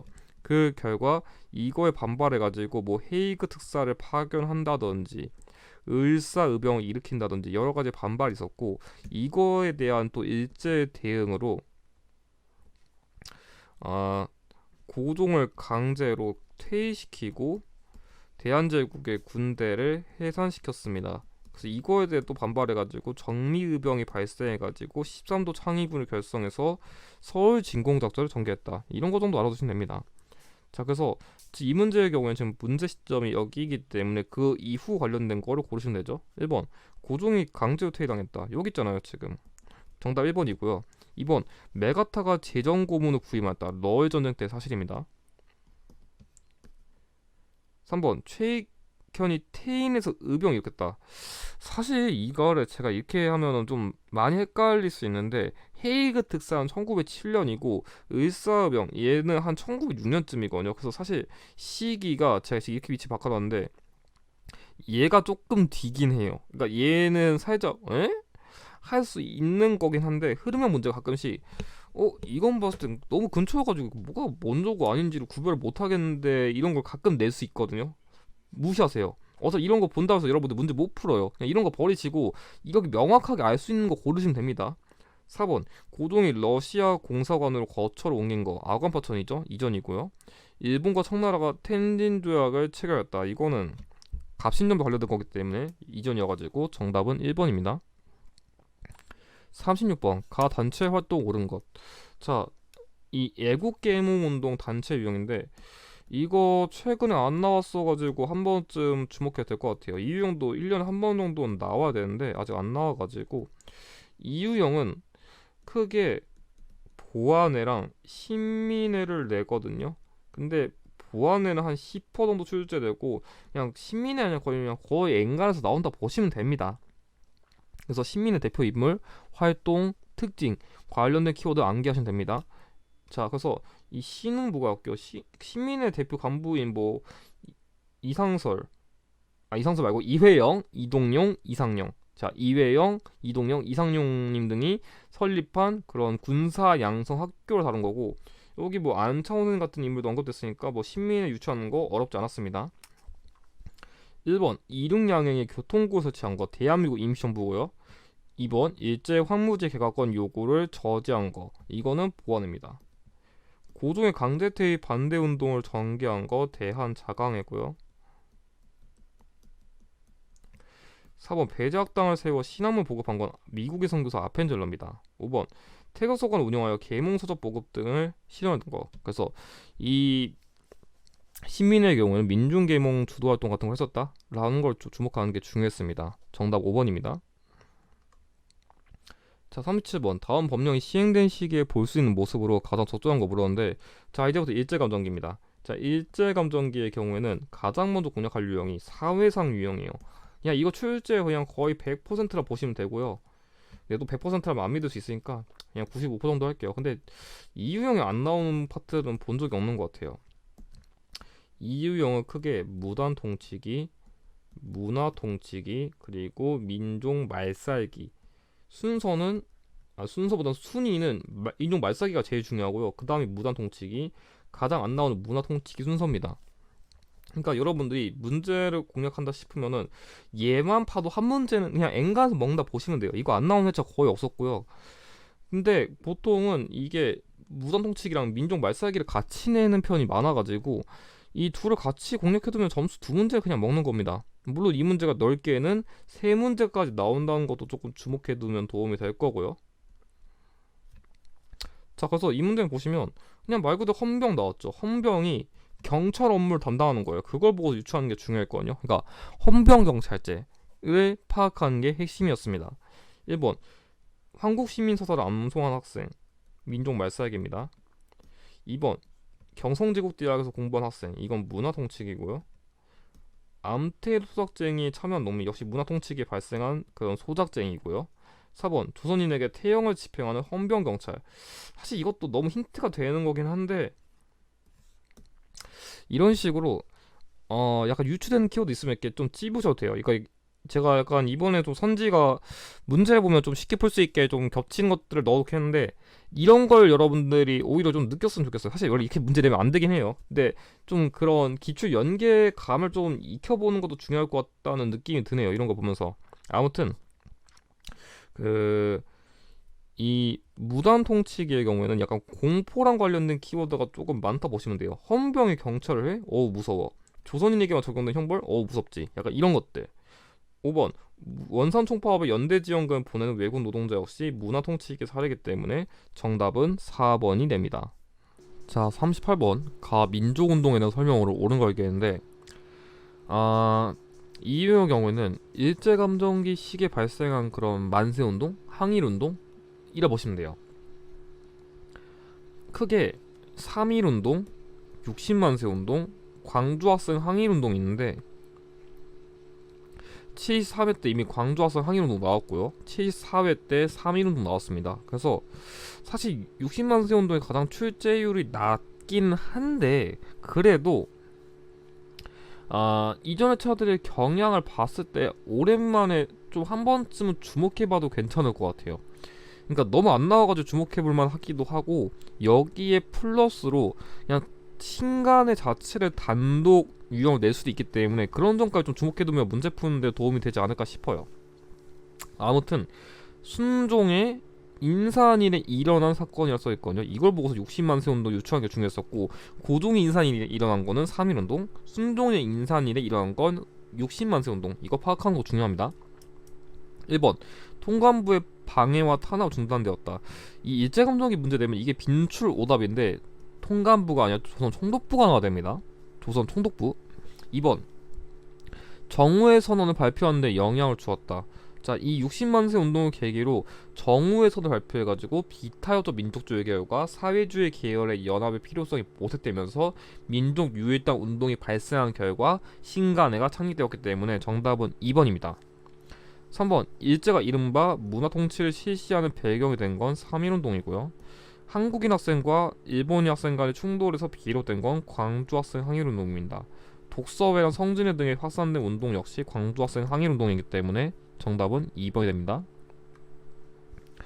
39번 가 지역에서 전개된 민족운동에 대한 설명으로 옳은 거 얘기했는데 최근에 그 일제감정기의 국외독립운동 유형이 되게 잘 나오는 것 같아요.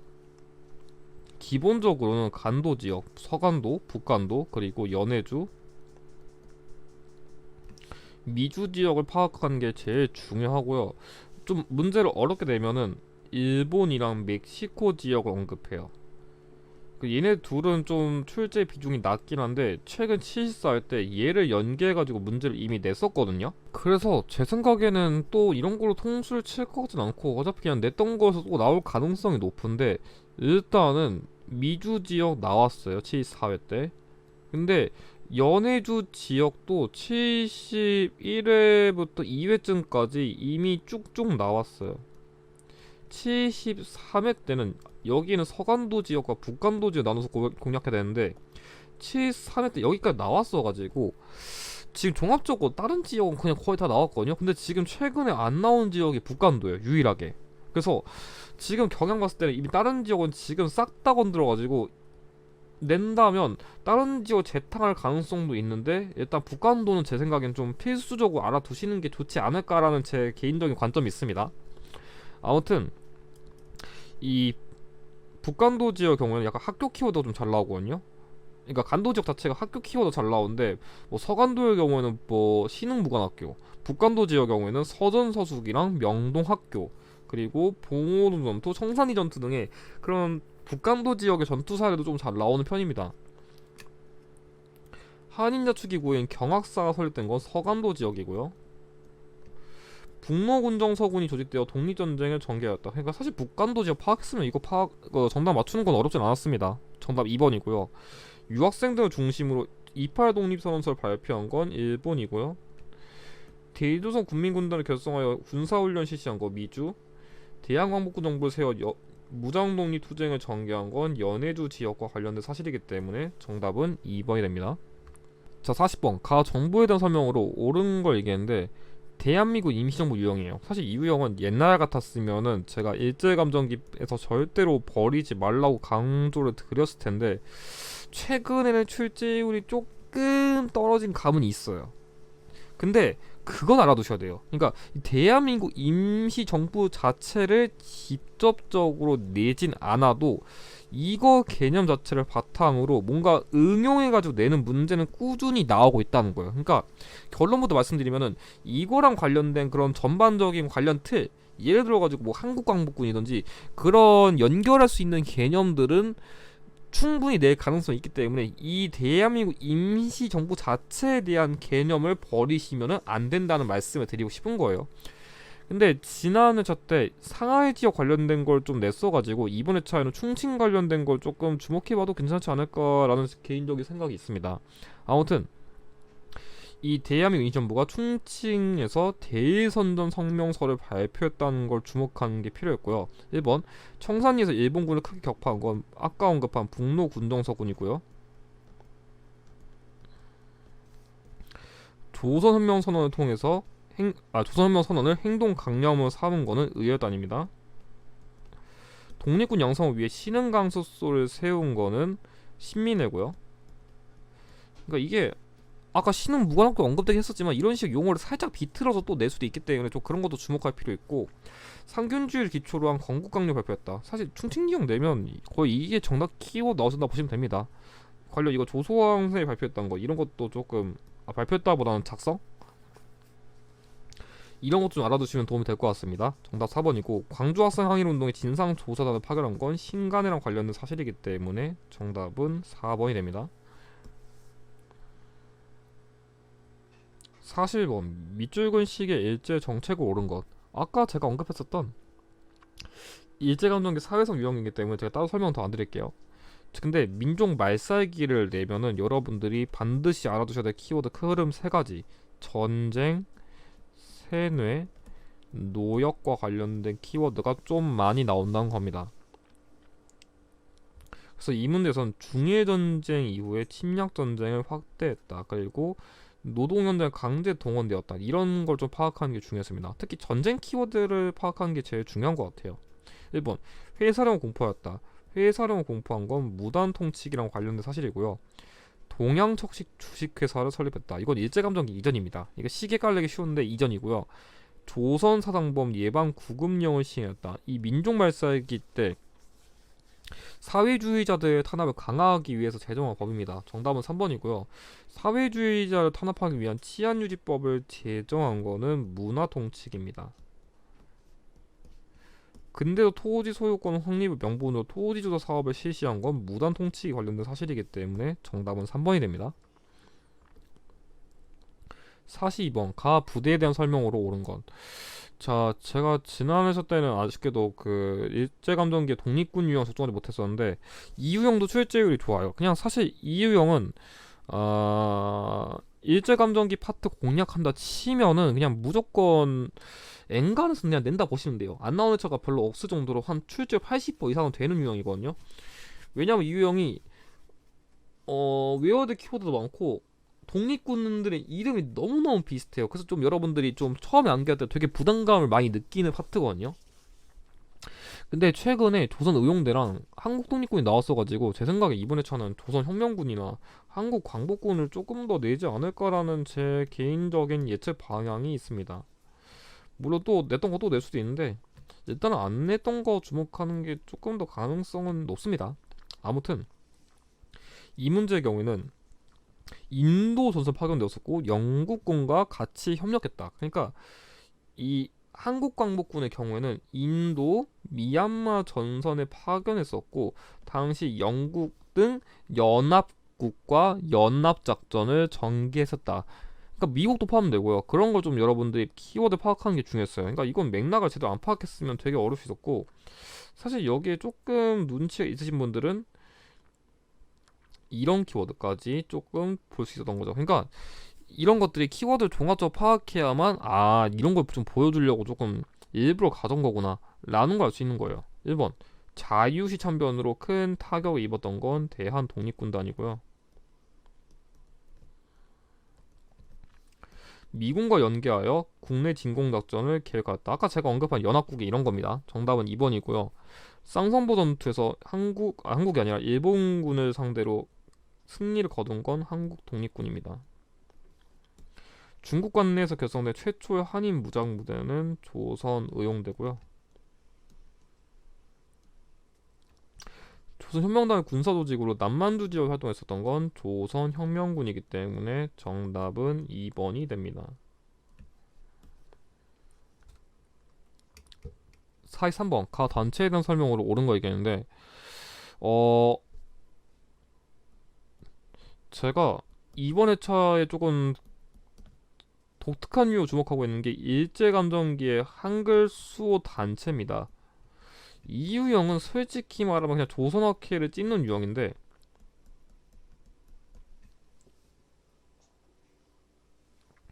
약간 저한테는 개인적으로 상당히 도박적으로 찢는 유형이에요. 왜냐면 이 유형은 솔직히 출제율이 좋은 유형은 아니에요. 근데 최근에 그만큼 너무 안 나왔어요. 그래서 지금 올해 남은 유형들을 봤을 때는 이 파트 이제 슬슬 한 번쯤 낼 때 됐다 라는 느낌이 들어가지고 제가 주목하는 것도 있고요. 그리고 경향상 봤을 때 여러분들이 이 유형은 조금 핵심 키워드만 몇 개 알아두시면 문제 푸는데 별로 무리가 없거든요. 그냥 사실 잘 안 나와서 여러분들 공략하기 어려운 거지 반번만 알면 되게 쉬운 유형이에요. 여기 나와 있는 조선말 또는 우리말 큰사전 편찬이랑 여기 나와 있는 한글 맞춤법 통이랑 솔직히 이 두 개만 외우면 문제 거의 다 풀어요. 여기에 플러스로 대표 인물 뭐 이극노, 이윤재, 최연배 등 이런 인물 키워드 정도까지만 암기하시면 문제 푸는데 크게 무리 없거든요. 그래서 좀 이런 것들을 암기하시는 것을 권장드립니다. 1번 한글 신문인 제국신문을 가능했다. 이종일이라는 인물이 참가한 건데 일제감정기 이전이에요. 우리말 의문연구소의 엄문지 서수였다. 이거 유희란 인물인데 이건 심지어 조선시대 후기예요. 시기가 안 맞고요. 파리강 회의에 독립청원서를 제출했다. 대한민국 임시정부인데 당연히 지금 얘네랑 관련이 없어 보이죠. 키워드가. 국문연구소도 한글의 체계도 연구했다. 뭐 대표적으로 주시경 이런 데서 활동했었는데 이 조선어학회 문제를 내면은 이 국문연구소가 빈출 오답이에요. 그러니까 각 유형마다 진짜 대놓고 낚으려고 쓰는 선지들이 몇 개씩 있거든요. 그런 걸 여러분들 파악하는 것도 기출풀이의 전략입니다. 그래서 이 유형은 이 두 개 외우면 N가서 풀 수 있게 되니까 너무 쫄지 않으셔도 됩니다. 자, 44번 다음 상황 이후에 일어난 사실로 옳지 않은 걸 얘기했는데 일단 미리 말씀드리면 지금부터 현대 파트인데 현대 파트부터는 제가 이번 회차는 유독 현대 파트를 많이 집었어요. 약간 좀 제가 경향예측 때문에 현대사 많이 집은 것도 있는데 여러분 착각하시면 안 되는 게 현대사를 막 4문제 내지는 5문제밖에 안 낼 거라 생각하시는 분들 많아요. 이렇게 시험 공략하시면 망하십니다. 최근에 현대사가 진짜 넓게는 6문제까지 아니 7문제까지 이렇게 낸 회차들이 종종 있어요. 그러니까 난 마지막까지 공부할 시간이 없어요. 뭐 정근대사만 공부해서 합격할래요.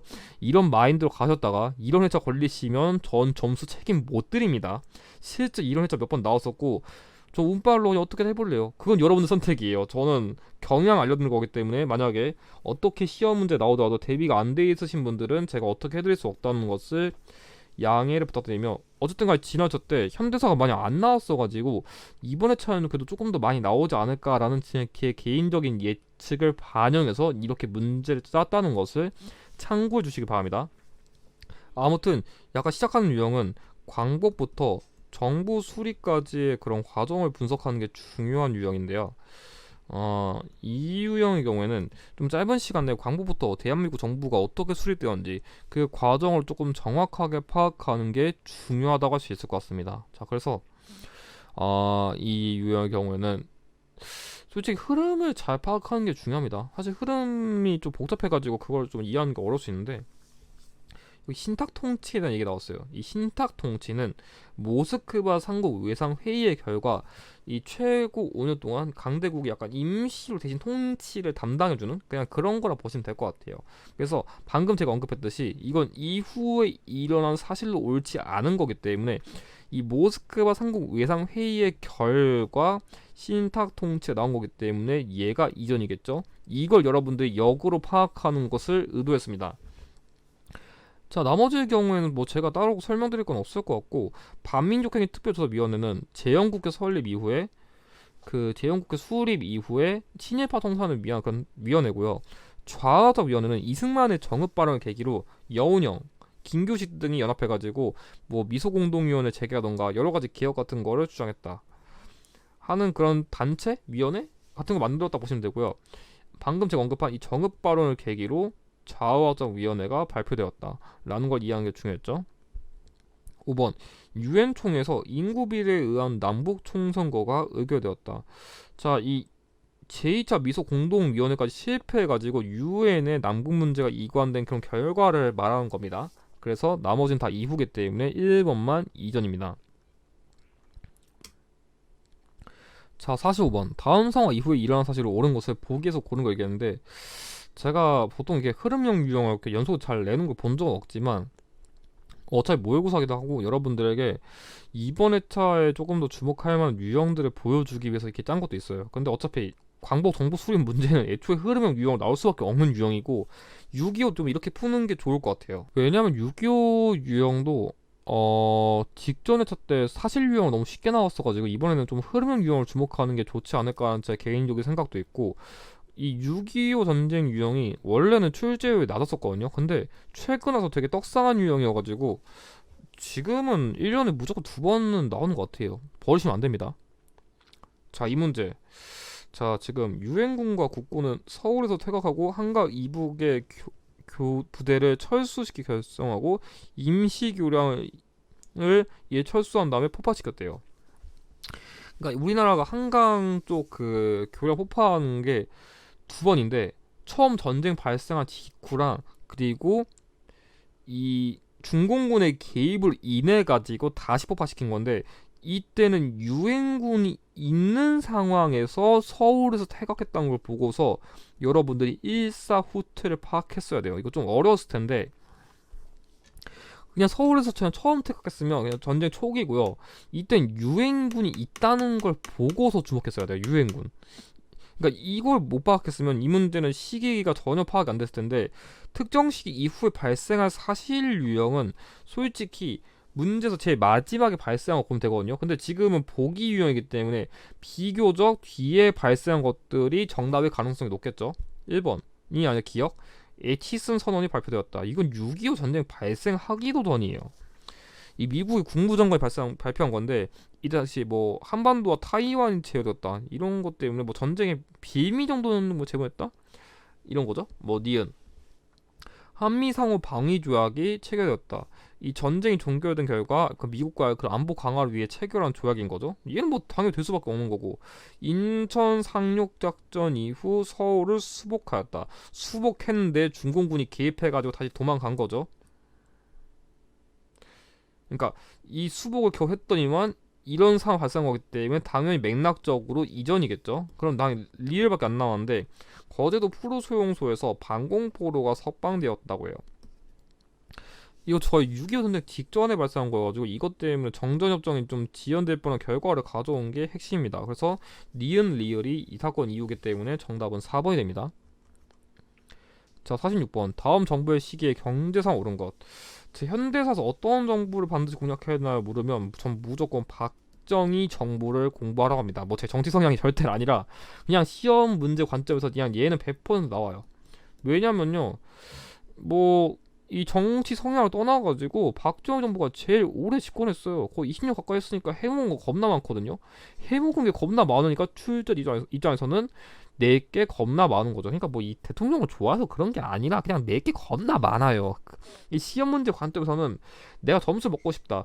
그냥 내게 겁나 많은 놈이 제일 많이 나온다. 라는 그냥 생각만 하시면 돼요. 여러분들은. 그러니까 특히 현대사가 좀 뭐 정부가 이런 거 하니까 뭐 낸다느니 뭐 정권 바뀌면 뭐 어디 정도 낸다니 말 같지도 않은 소리도 하고 있는데 다 필요 없는 개소리고요. 그냥 이런 식으로 시험의 관점에서는 그냥 많이 낼 수 있는 키워드 있는 정부가 최고입니다. 그 외에는 그냥 다 돌려가면서 내는 거예요. 아무튼 이 박정희 정부의 경우 특히 경제 관련된 키워드가 좀 많이 나오는 편이고요. 뭐 포항제철소 착공식, 뭐 제3차 경제개발 계획이고요.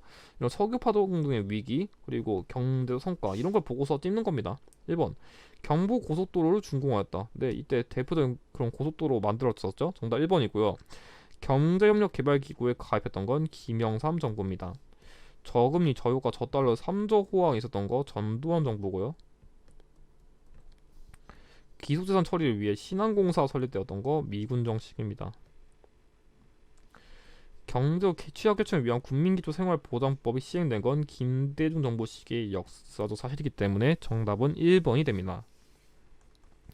47번 다음 담화문을 발표한 정부 시기의 역사적 사실로 옳은 것은 제가 지난주도 김영삼 정부를 찝었었는데 이번에도 찝는 이유가 일단 지난주 때는 박정 정부 외에 그런 특정 대통령 업적 문제가 안 나왔어요. 사실상 나오긴 나왔어요. 김대중 정부가 나왔는데 제가 원래 그 정부는 통일 문제를 찝었었던 건데 다른 정보가 나왔어가지고 이번에 이승만 정부 아니면 김영삼 정부는 무조건 나오지 않을까라는 제 개인적인 생각이 있습니다. 그래서 김영삼 정부의 경우에는 약간 여러분들이 영어랑 숫자 관련된 키워드가 좀 많다라고 주목하시면 도움 될 것 같아요.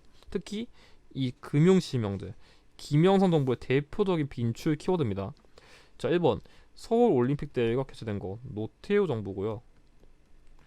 상품백화점 붕괴 사고 발생했다. 제가 이번 정답 키워드 조금 어렵게 됐는데 이 김영삼 정부 때 발생한 인명재해 사건이라 보시면 될 것 같아요. 이게 최근에 좀 갑자기 등장을 잘해가지고 암기를 해두시는 것을 권장드립니다. 3번 프로야구가 6개 구단으로 출범한 거 전두환 정부고요. 평화통일로 주장한 조봉암이 구속된 거 이승만 정부입니다. 중학교 이시주도 폐지하고 무시험 추천제를 실시한 거 박정희 정부 시기의 사실이기 때문에 정답은 2번이 됩니다. 자, 48번 가나 헌법에 대한 설명 옳은 것. 자, 현대사에서 여러분들이 가장 어려운 유형이 뭐예요? 묻는다면은 저는 개헌 이 파트를 고릅니다. 실제로 총 9차례 개헌에 대한 파악도 필요하고 이 유형이 어려운 이유가 역사 과목임에도 불구하고 이 파트는 여러분들이 법에 대한 내용을 해석할 줄 알아야 돼요. 그러니까 지금 여러분들 보시면 알겠지만 이런 식으로 진짜 헌법에 대한 해석은 못하겠지만 최소한 이 헌법 조문을 바탕으로 이게 어떤 개헌이구나 라는 걸 여러분들이 직접 해석할 줄 알아야 되기 때문에 난이도가 정말 높습니다. 솔직히 그래서 약간 좀 역사 과목에다 이렇게까지 공부를 해야 되나 약간 싶을 정도 난이도가 까다롭기 때문에 그리고 내용 파악도 되게 구별이 어려워요.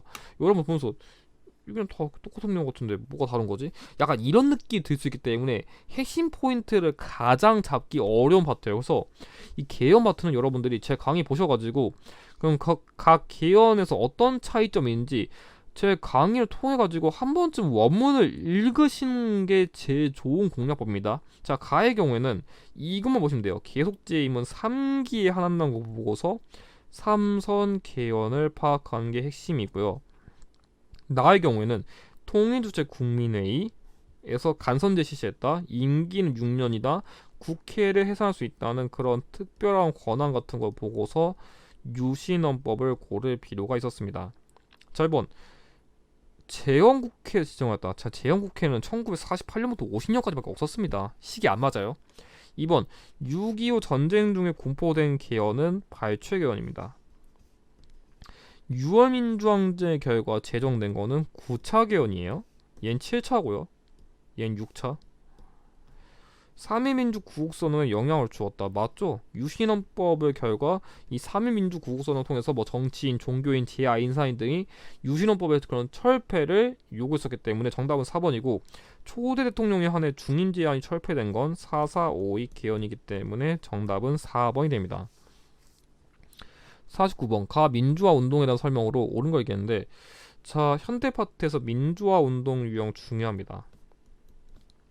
이 유형은 크게 4.19 혁명, 5.18 광주 민주화운동, 6월 민주항쟁 공략하는 게 중요하고요. 일단 직전에 저때 이 4.19 혁명 관련된 게 나왔어요. 뭐 또 최근에는 뭐 부마 민주항쟁도 나왔었고 그랬었는데, 뭐 5.18도 나왔었고요. 그래서 아마 제 생각에는 좀 최근 경향들 봤을 때는 6월 민주항쟁이 가장 나올 가능성이 높지 않을까 싶어요. 그래가지고 보통 이 세 개에서 나오는데, 이 각 민주화 운동이 발생한 시기의 정부, 원인, 전개, 영향 관련된 키워드 파악하는 게 중요해요. 자, 이 문제에서는 이 박종철 열사랑 60 군민대 이걸 보고 6월 민주항쟁을 뽑는 게 중요했습니다. 자, 1번 유신체제가 붕괴되는 계기가 된 건 부마 민주항쟁이고요. 장면 내각이 출범한 배경이 된 건 4.19 혁명, 굴욕적인 한일국교 정상화 반대한 건 6.3 시위고요. 호원철폐, 독재사도동의 구호, 6월 민주항쟁의 대표적인 구호죠. 정답은 4번이고요. 신군부의 비상개헌과 무력 진압에 저항한 건 5.18 관련된 사실이기 때문에 정답은 4번입니다. 자, 마지막 50번 가 정부의 통일 노력으로 옳은 것은. 자, 보통 하는 것 마지막 문제쯤 되면은 통일 문제를 많이 내요. 그럼 보통 낼 수 있는 정부가 노태우 정부, 김대중 정부, 노무현 정부인데,